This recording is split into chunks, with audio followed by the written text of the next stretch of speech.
H ಕೃಷ್ಣಯ್ಯನವರೇ, doctor K Satyanarayana ಅವರೇ, ಬಂಧುಗಳೇ, ಕವಿಯಾಗಿ, ಪ್ರಬಂಧಕಾರರಾಗಿ, ವಿಮರ್ಶಕರಾಗಿ, ಬೋಧಕರಾಗಿ V ಸೀತಾರಾಮಯ್ಯನವರು ಈ ಪೀಳಿಗೆಯವರಿಗೂ ಪರಿಚಿತರೇ ಆಗಿದ್ದಾರೆ. ಅವರಿಂದ ಪ್ರಭಾವಿತರಾದವರು ಗಣನೀಯ ಸಂಖ್ಯೆಯಲ್ಲಿ ಈಗಲೂ ನಮ್ಮ ನಡುವೆ ಇದ್ದಾರೆ. ಈಗ 70 ದಾಟಿರುವ ಸಾಹಿತ್ಯಾಸಕ್ತರಲ್ಲಿ ಅನೇಕರಂತೂ ವಿ ಸಿಯವರ ಒಡನಾಟದ ಭಾಗ್ಯವನ್ನು ಪಡೆದಿದ್ದವರು. ಅಲ್ಲಿಂದ ನವೋದಯ ಕಾಲದ ಮತ್ತು ಅದರಿಂದ ಈಚಿನ ಪೀಳಿಗೆಗಳವರ ಅಭಿರುಚಿಯನ್ನು ಉನ್ಮುಖಗೊಳಿಸಿದವರು ವಿ ಸಿ. ಹತ್ತಿರ 21 ಬೃಹತ್ ಸಂಪುಟಗಳಲ್ಲಿ ಹರಡಿಕೊಂಡು ಲಬ್ಧವಿರುವ ಅವರ ವಾಂಗ್ಮಯ ಅಷ್ಟು ತೇಜೋಮಯವಾಗಿದೆ. ಅಷ್ಟೇ ಗಣನೀಯವಾದದ್ದು ಅವರು ಸಾಹಿತ್ಯ ವಿಮರ್ಶನೆಯಲ್ಲಿ ಮತ್ತು ಅದರಿಂದ ಆಚೆಗೂ ಮೆರೆದ ಸಹೃದಯ ಪ್ರಸ್ಥಾನ. ಸಾಮಾನ್ಯವಾಗಿ ಕೆಲವರನ್ನು ಯಾವುದೋ ವಿಶೇಷಣಗಳಿಂದ ಪೃಥಕ್ಕರಿಸುವ ವಾಡಿಕೆ ಇದೆ. ಹಾಗೆ ವಿ ಸಿಯವರನ್ನು ಕುರಿತು ಎಲ್ಲರ ನಾಲಿಗೆಗಳಿಂದಲೂ ಹೊರಡುವ ಏಕಕಂಠದ ಉದ್ಗಾರ ಅಂದರೆ ಅವರು ಹೃದಯವಂತರು ಅಂತ. ಘಟಾನುಘಟಿಗಳಿದ್ದ ಹಿಂದಿನ ಪೀಳಿಗೆಯಲ್ಲಿಯೂ ಕೂಡ ವಿ ಸಿ ವಾಗ್ಮಿತೆಗೆ ಹೆಸರಾಗಿದ್ದರು. ಎಲ್ಲಿಯೇ ಅವರ ಉಪನ್ಯಾಸವಾಗಲಿ ಜನ ಕಿಕ್ಕಿರಿದು ಸೇರ್ತಾ ಇದ್ದರು. ಇಲ್ಲಿ ಈ ವೇದಿಕೆಯಲ್ಲಿಯೂ ಕೂಡ ಅವರ ಅನೇಕ ಸ್ಮರಣೀಯ ಉಪನ್ಯಾಸಗಳು ಆಗಿವೆ. ಇನ್ನು ಕವನಗಳ ವಿಷಯ, ಅವರ ಎಂಬ ಮನೆಯಂಗಳದಿ ಮೊದಲಾದ 4-6 ಕವನಗಳು ಈಗಿನವರೆಗೂ ಕೂಡ ಪರಿಚಿತವೇ ಆಗಿವೆ. ಇಂತಹ ಭಾಗ್ಯ ಎಲ್ಲರಿಗೂ ಸಿಗುವಂಥದ್ದಲ್ಲ. ಇನ್ನು ಅವರ ಅಭೀಹಿ ಕವನ ಅಂತೂ ಈ ಯುಗದ ಧ್ವನಿ ಅಂತಲೇ ಪರಿಗಣಿತವಾಗಿ ಅವರಿಗೆ ತುಂಬ ಪ್ರಸಿದ್ಧಿಯನ್ನು ತಂದುಕೊಟ್ಟಿತ್ತು. ರಾಜ್ಯದ ಆಚೆಗೂ ಅದರ ಕೀರ್ತಿ ಹರಡಿತ್ತು.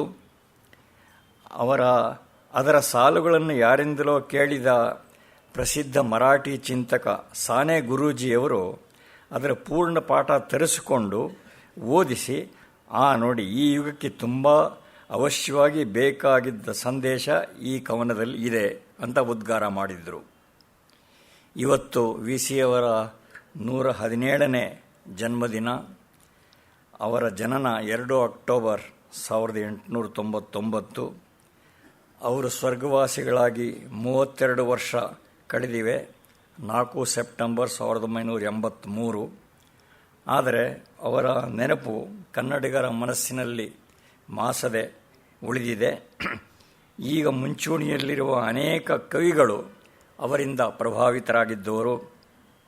ಅವರ ಓಜಸ್ವಿ ಲೇಖನದಿಂದ ಹೊಮ್ಮಿದ್ದ ಬರಹಗಳ ಅಷ್ಟನ್ನು ಈ ಪೀಳಿಗೆಗೆ ಲಭ್ಯವಾಗಿಸಿ ವಿ ಸಿ ಸಂಪದ ತುಂಬ ಶ್ಲಾಘನೀಯವಾದ ಕೆಲಸ ಮಾಡಿದೆ. ಈ ಉಪಕಾರಕ್ಕೋಸ್ಕರ ಕನ್ನಡ ಜನತೆ ವಿ ಸಿ ಸಂಪದಕ್ಕೆ ಋಣಿಯಾಗಿ ಇರಬೇಕಾಗಿದೆ. ಈ ಸಾಹಿತ್ಯ ಕೈಂಕರ್ಯ ಅನುಪಮವಾಗಿದೆ, ತುಂಬ ಹೃದಯವಾಗಿದೆ. ಅದೇ ವಿ ಸಿ ಸಂಪದ ಈ ಗೋಖಲೆ ಸಂಸ್ಥೆಯಲ್ಲಿ ವಿ ಸಿ ಸ್ಮರಣೆ ಸ್ಥಿರ ರೂಪದಲ್ಲಿ ನಡೆಯೋದಕ್ಕೆ ಅನುವಾಗುವಂತೆ ದತ್ತಿ ನಿಧಿಯನ್ನು ಏರ್ಪಡಿಸಿದೆ. ಈ ವರ್ಷದ ಈ ದತ್ತಿ ಉಪನ್ಯಾಸ ನೀಡೋದಕ್ಕೆ ಖ್ಯಾತ ಲೇಖಕ ಡಾಕ್ಟರ್ ಕೆ ಸತ್ಯನಾರಾಯಣ ಆಗಮಿಸಿದ್ದಾರೆ. ಇಲ್ಲಿ ಒಂದು ಕಾಕತಾಳೀಯ ಇದೆ. ಕನ್ನಡದಲ್ಲಿ ಪ್ರಬಂಧಕಾರರಾಗಿ ಹೆಸರಾಗಿದ್ದವರು ವಿ ಸಿ. ಆ ಪ್ರಾಕಾರವನ್ನು ತುಂಬ ಬೆಳೆಸಿದವರು. ಈ ಪೀಳಿಗೆಯ ಕೆಲವೇ ಪ್ರಬಂಧಕಾರರಲ್ಲಿ ಗಣ್ಯರಾದವರು ಕೆ ಸತ್ಯನಾರಾಯಣ. ಅರ್ಥಶಾಸ್ತ್ರದಲ್ಲಿ ಸ್ನಾತಕೋತ್ತರ ಪದವಿಯನ್ನು ಪಡೆದ ನಂತರ 1978ರಲ್ಲಿ ಭಾರತ ಸರ್ಕಾರದ ರೆವೆನ್ಯೂ ಸರ್ವಿಸ್ ಸೇರಿ ಆದಾಯ ತೆರಿಗೆ ಇಲಾಖೆಯಲ್ಲಿ ದೇಶದ ನಾನಾ ಭಾಗಗಳಲ್ಲಿ ಕೆಲಸ ಮಾಡಿ 2014ರಲ್ಲಿ ಕರ್ನಾಟಕ ಮತ್ತು ಗೋವಾ ವಲಯದ ಕಮಿಷನರ್ ಆಯುಕ್ತರಾಗಿ ನಿವೃತ್ತರಾದರು. ಸಣ್ಣ ಕತೆ, ಕಿರುಗತೆ, ಕಾದಂಬರಿ, ಪ್ರಬಂಧ, ವ್ಯಕ್ತಿಚಿತ್ರ, ಆತ್ಮಚರಿತ್ರೆ, ಸಾಂಸ್ಕೃತಿಕ ಬರಹ, ಅಂಕಣ ಬರಹ, ವಿಮರ್ಶೆ, ಪ್ರವಾಸ ಕಥನ ಹೀಗೆ ಬೇರೆ ಬೇರೆ ಪ್ರಕಾರಗಳಲ್ಲಿ 25ಕ್ಕೂ ಹೆಚ್ಚು ಕೃತಿಗಳನ್ನು ಸತ್ಯನಾರಾಯಣ ಪ್ರಕಟಿಸಿದ್ದಾರೆ. ಕರ್ನಾಟಕ ಸಾಹಿತ್ಯ ಅಕಾಡೆಮಿ 1988 ಮತ್ತು 92ರಲ್ಲಿ ಇವರ ಪ್ರಬಂಧ ಮತ್ತು ಕಾದಂಬರಿಗಳಿಗೆ ಪುರಸ್ಕಾರ ನೀಡಿದೆ. 2010ರಲ್ಲಿ ಮಾಸ್ತಿ ಪ್ರತಿಷ್ಠಾನ ಇವರ ಕಥಾ ಸಂಕಲನ ನಕ್ಸಲ್ ವರಸೆ ಅದಕ್ಕೆ ಪುರಸ್ಕಾರ ಕೊಟ್ಟಿತ್ತು. 2014ರಲ್ಲಿ ಒಟ್ಟು ಕಥಾ ಸಾಹಿತ್ಯಕ್ಕೆ ನೀಡಿರುವ ಕೊಡುಗೆಗೋಸ್ಕರ ಗೌರವ ಪ್ರಶಸ್ತಿಯನ್ನು ನೀಡಿದೆ. 2012ರಲ್ಲಿ BMC ಪ್ರತಿಷ್ಠಾನ ಇವರ ಒಟ್ಟು ಸಾಹಿತ್ಯ ಸಾಧನೆಗಾಗಿ MVC ಪ್ರಶಸ್ತಿ ಕೊಟ್ಟಿದೆ. 2013ರಲ್ಲಿ ಬೆಂಗಳೂರು ವಿಶ್ವವಿದ್ಯಾಲಯ ಇವರ ಸಾಹಿತ್ಯ ಮತ್ತು ಆಡಳಿತ ಕ್ಷೇತ್ರದ ಸಾಧನೆಯನ್ನು ಪರಿಗಣಿಸಿ ಗೌರವ ಡಿಲಿಟ್ ಪದವಿ ಕೊಟ್ಟಿದೆ. ಚಾರಣದಲ್ಲಿಯೂ ಆಸಕ್ತರು ಸತ್ಯನಾರಾಯಣ. ಅವರ 25ಕ್ಕೂ ಹೆಚ್ಚು ಕೃತಿಗಳು ಪ್ರಕಟ ಆಗಿದೆ ಅಂತ ಹೇಳಿದಾಗಲೇ ಅವರು ಸಾರ್ವಜನಿಕದಲ್ಲಿ VC ಆಸಕ್ತಿ ಅನ್ನುವ ವಿಷಯ ಕುರಿತು ಇವತ್ತು ಮಾತನಾಡೋರಿದ್ದಾರೆ. ಹೆಚ್ಚಿನ ಸಂದರ್ಭಗಳಲ್ಲಿ ಕವಿಯಾಗಿ ಮತ್ತು ವಿಮರ್ಶಕರಾಗಿ VCಯವರ ಸ್ಮರಣೆ ನಡೆಯುತ್ತೆ.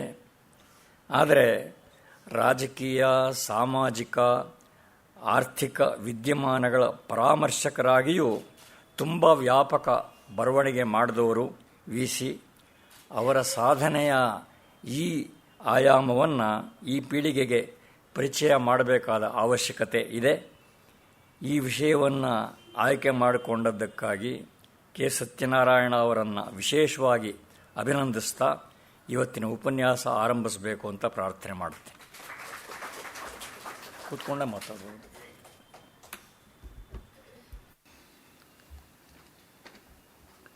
ಎಲ್ಲರಿಗೂ ನಮಸ್ಕಾರ.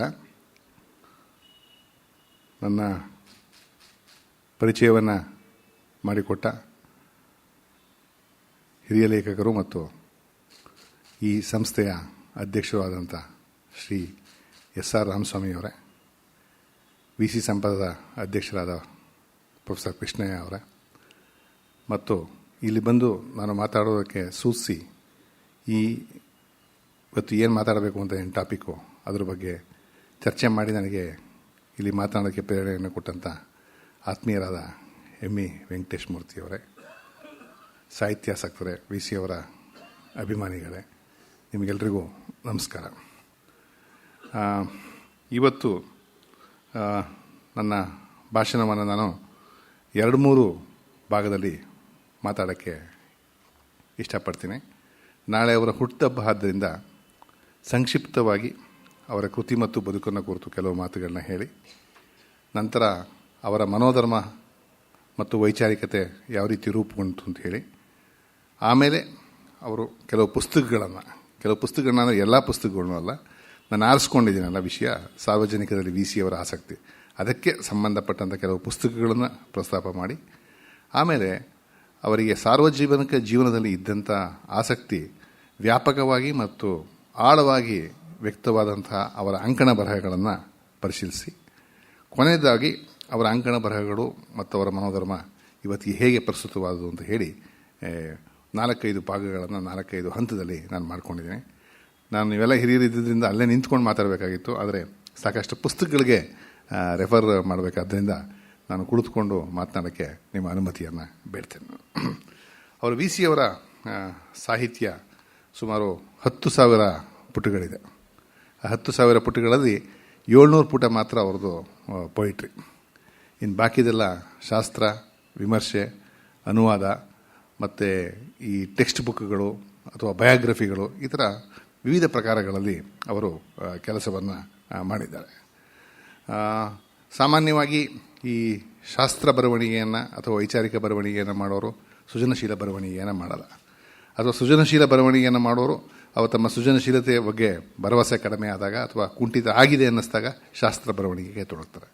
ಆದರೆ VCಯವರ ಪುಸ್ತಕಗಳ ಪಟ್ಟಿ, ಅವು ಯಾವ್ಯಾವ ವರ್ಷದಲ್ಲಿ ಪ್ರಕಟ ಆಯಿತು ಅಂತಕ್ಕಂಥದ್ದನ್ನು ನೀವು ಪರಿಶೀಲಿಸಿದ್ರೆ ಅವರು ಈ ತಮ್ಮ ಟ್ರಾವೆಲ್ ಆಗನ್ನು, ತಮ್ಮ ಎಸ್ಸೆಸ್ನ, ತಮ್ಮ ಪೊಯಿಟ್ರಿಯನ್ನು ಬರಿತಾ ಇರ್ತಕ್ಕಂಥ ಒಂದು ಸಂದರ್ಭದಲ್ಲೇ ಈ ವೈಚಾರಿಕ ಬರವಣಿಗೆಯನ್ನು, ಶಾಸ್ತ್ರ ಬರವಣಿಗೆಯನ್ನು ಕೂಡ ಅವರು ಮಾಡಿಕೊಂಡು ಬಂದಿದ್ದಾರೆ.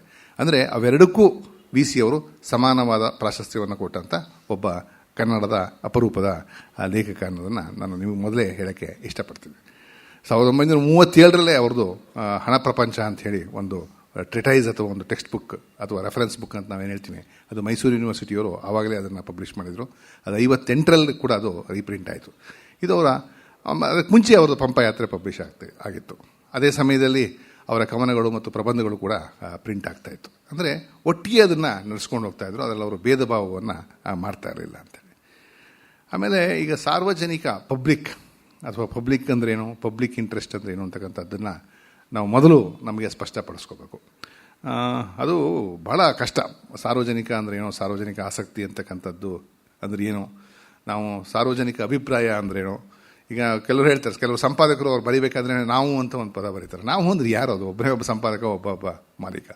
ಅದೇ ಥರ ಸಾಹಿತಿಗಳು ಅವರಿಂದ ತಿಳ್ಕೊಂಡಿರ್ತಾರೆ, ನಾವೇ ಸಾರ್ವಜನಿಕ ಅಭಿಪ್ರಾಯವನ್ನು ನಾವು ಪ್ರತಿನಿಧಿಸ್ತಾ ಇದ್ದೀವಿ ಅಂತ ತಿಳ್ಕೊಂಡಿರ್ತಾರೆ. ಮಾಧ್ಯಮದವರು ನಾವು ಪ್ರತಿನಿಧಿಸ್ತಾ ಇರ್ತೀವಿ ಅಂತ ತಿಳ್ಕೊಂಡಿರ್ತಾರೆ. ಅಥವಾ ಒಂದು ಹಿತಾಸಕ್ತಿ ಗುಂಪುಗಳು, ಒಂದು ಟ್ರೇಡ್ ಯೂನಿಯನ್ ಇದ್ದರೆ, ಅಥವಾ ಚೇಂಬರ್ ಆಫ್ ಕಾಮರ್ಸ್ ಇದ್ದರೆ, ಅಥವಾ ಒಂದು ಪೊಲಿಟಿಕಲ್ ಪಾರ್ಟಿ ಇದ್ದರೆ, ಒಂದು ಪ್ರೆಷರ್ ಗ್ರೂಪ್ ಇದ್ದರೆ, ಇಲ್ಲ ನಾವೇ ಪಬ್ಲಿಕ್ನ ರೆಪ್ರೆಸೆಂಟ್ ಮಾಡ್ತೀವಿ ಅಂತ ಹೇಳ್ತಾರೆ. ಇವ್ರು ಯಾರು ಆ ಥರ ಒಟ್ಟು ಪಬ್ಲಿಕ್ನ ಯಾರು ರೆಪ್ರೆಸೆಂಟ್ ಮಾಡೋದಿಲ್ಲ. ಪಬ್ಲಿಕ್ನ ಒಂದೊಂದು ಅಂಶವನ್ನು ಅವರು ರೆಪ್ರೆಸೆಂಟ್ ಮಾಡ್ತಾರೆ, ಒಂದೊಂದು ಭಾಗವನ್ನು ಅವರು ರೆಪ್ರೆಸೆಂಟ್ ಮಾಡ್ತಾರೆ. ಅಂದರೆ ಹಾಗಂತ ಹೇಳಿದ್ರೆ ಪಬ್ಲಿಕ್ನ ಡಿಫೈನ್ ಮಾಡೋಕ್ಕೆ ಆಗಲ್ವಾ ಅಂತ ಕೇಳಿದ್ರು. ಸಾರ್ವಜನಿಕ ಅಂತಕ್ಕಂಥದ್ದನ್ನು ನಾವು ಡಿಫೈನ್ ಮಾಡೋಕ್ಕೆ ಆಗಲ್ವಾ ಅಂಥೇಳಿ. ಆಗುತ್ತೆ. ಅದು ಒಂದು ಕೆಲವು ಇದನ್ನು ನಾವು ಬಹುಜನಕ್ಕೆ ಸಂಬಂಧಪಟ್ಟ ಹಾಗೆ ಬಹುಜನದ ಹಿತವನ್ನು ನೋಡ್ಕೊಳ್ತಕ್ಕಂಥದ್ದು, ಅಥವಾ ಬಹುಜನರ ಮೌಲ್ಯ ರಕ್ಷಣೆಯನ್ನು ಮಾಡ್ತಕ್ಕಂಥದ್ದು, ಮತ್ತು ಬಹುಜನರ ಇರ್ತಕ್ಕಂಥ ಒಂದು ಸಮಾಜದ ದೀರ್ಘ ಆಸಕ್ತಿಗಳನ್ನು, ಲಾಂಗ್ ಟರ್ಮ್ ಇಂಟ್ರೆಸ್ಟ್, ಬರೀ ಇವತ್ತಿಗೇನು ಅನುಕೂಲ ಆಗುತ್ತೆ, ಇವತ್ತಿಗೇನು ಅನನುಕೂಲ ಆಗುತ್ತೆ ಅದನ್ನು ಮಾತ್ರ ಪರಿಗಣಿಸ್ತೆ ಸಾರ್ವಜನಿಕ ಲಾಂಗ್ ಟರ್ಮ್ ಇಂಟ್ರೆಸ್ಟ್ನ ಪ್ರೊಟೆಕ್ಟ್ ಮಾಡುವಂಥದ್ದನ್ನ ನಾವು ಪಬ್ಲಿಕ್ ಅಂತೇಳಿ ಹೇಳ್ಬೋದು. ಅದು ಸಾರ್ವಜನಿಕವಾದದ್ದು, ಪಬ್ಲಿಕ್ ಆಸಕ್ತಿ ಅಂತೇಳಿ. ಈ ಪಬ್ಲಿಕ್ ಅನ್ನುವ ಪದದ ಬಗ್ಗೆ ನಮ್ಮಲ್ಲಿ ಇಬ್ಬರು ದೊಡ್ಡ ಲೇಖಕರು, ಒಂದು ವಿ ಸಿ ಅವರು ಮತ್ತು ಹಿರಿಯರಾದ ಡಿ ವಿ ಜಿಯವರು ಮತ್ತೆ ಪ್ರಸ್ತಾಪ ಮಾಡ್ತಾರೆ. ಡಿ ವಿ ಜಿಯವ್ರದ್ದು ಸಾರ್ವಜನಿಕದಲ್ಲಿ ಸಾತ್ವಿಕ ಅಂತಲೇ ಬೆಂಗಳೂರು ವಿಶ್ವವಿದ್ಯಾಲಯದ ಪ್ರಥಮ ಸಂಸ್ಮರಣಾ ಉಪನ್ಯಾಸ ಇದೆ.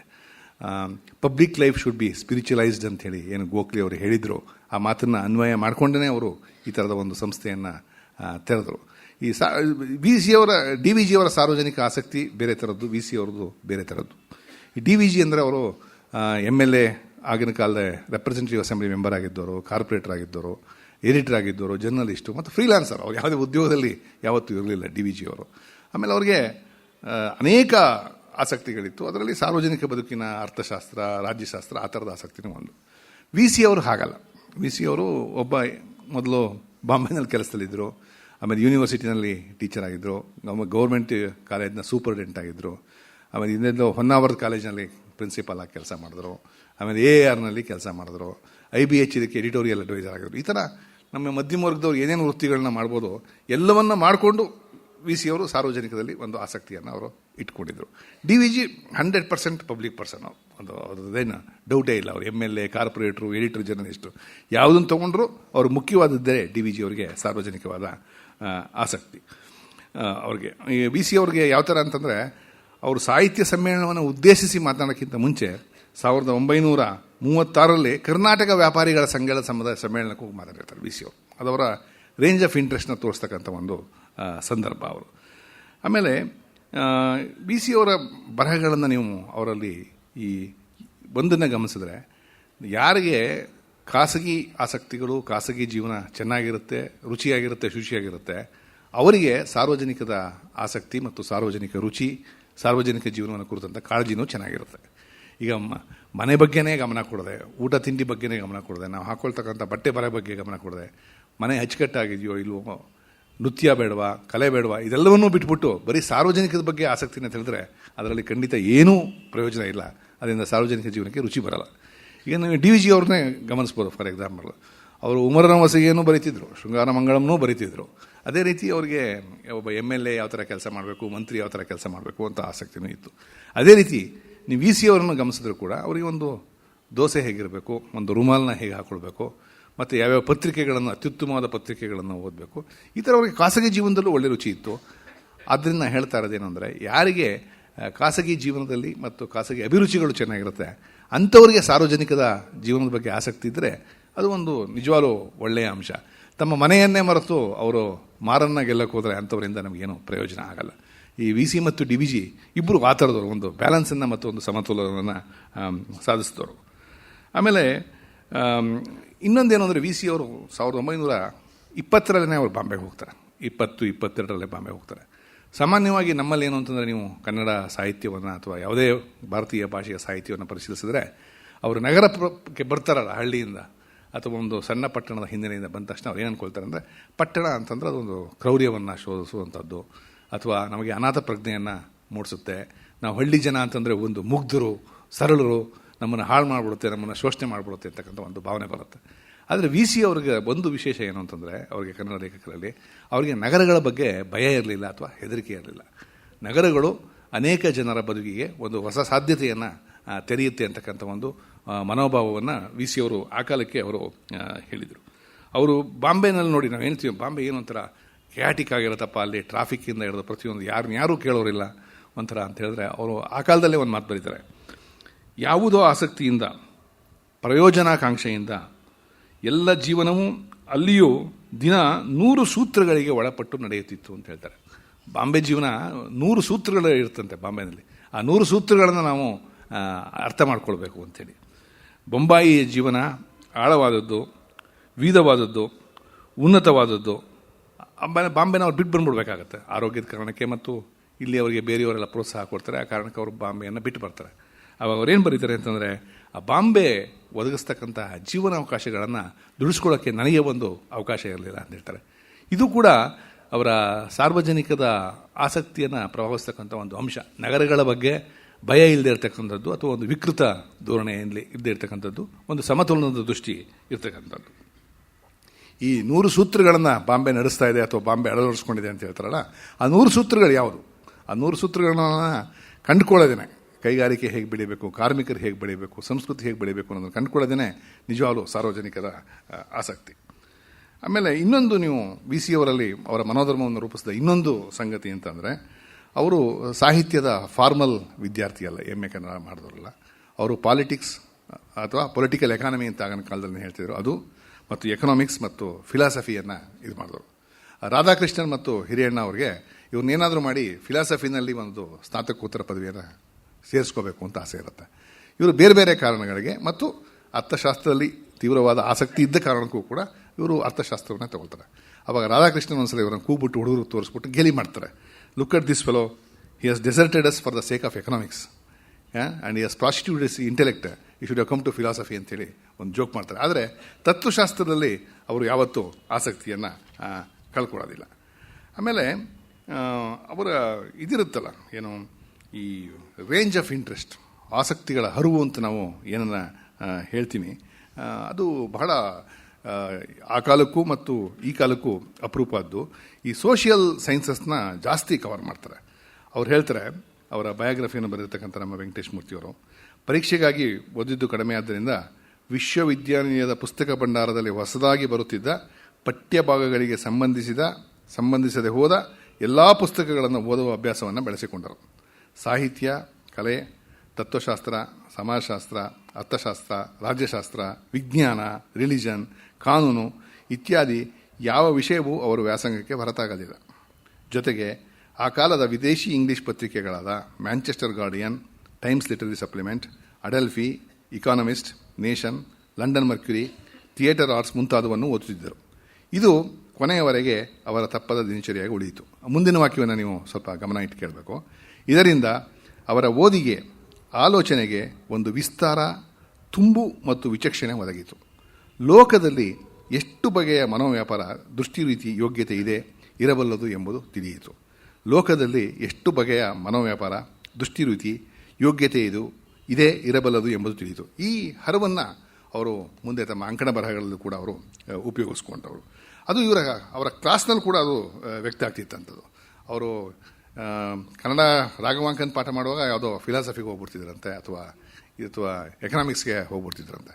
ಆದರೆ ಅವರು 10 ಆಸಕ್ತಿಗಳನ್ನು ಹೇಳ್ತಿದ್ರು. ಅದನ್ನು ಒಂದು ಆಸಕ್ತಿಗಳನ್ನು ನೋಡೋದ್ರಲ್ಲಿ ಒಂದು ರೀತಿಯ ಸೌಹಾರ್ದತೆ ಇತ್ತು ಕಾಣೋದ್ರಲ್ಲಿ, ಮತ್ತು ಕಾಣಿಸೋದ್ರಲ್ಲೂ ಕೂಡ ಒಂದು ಸೌಹಾರ್ದತೆ ಇತ್ತು ಅಂತೇಳಿ ಇನಾಮ್ದಾರ್ ಅವರು ಅದನ್ನು ಗುರುತಿಸ್ತಾರೆ ಅವರು.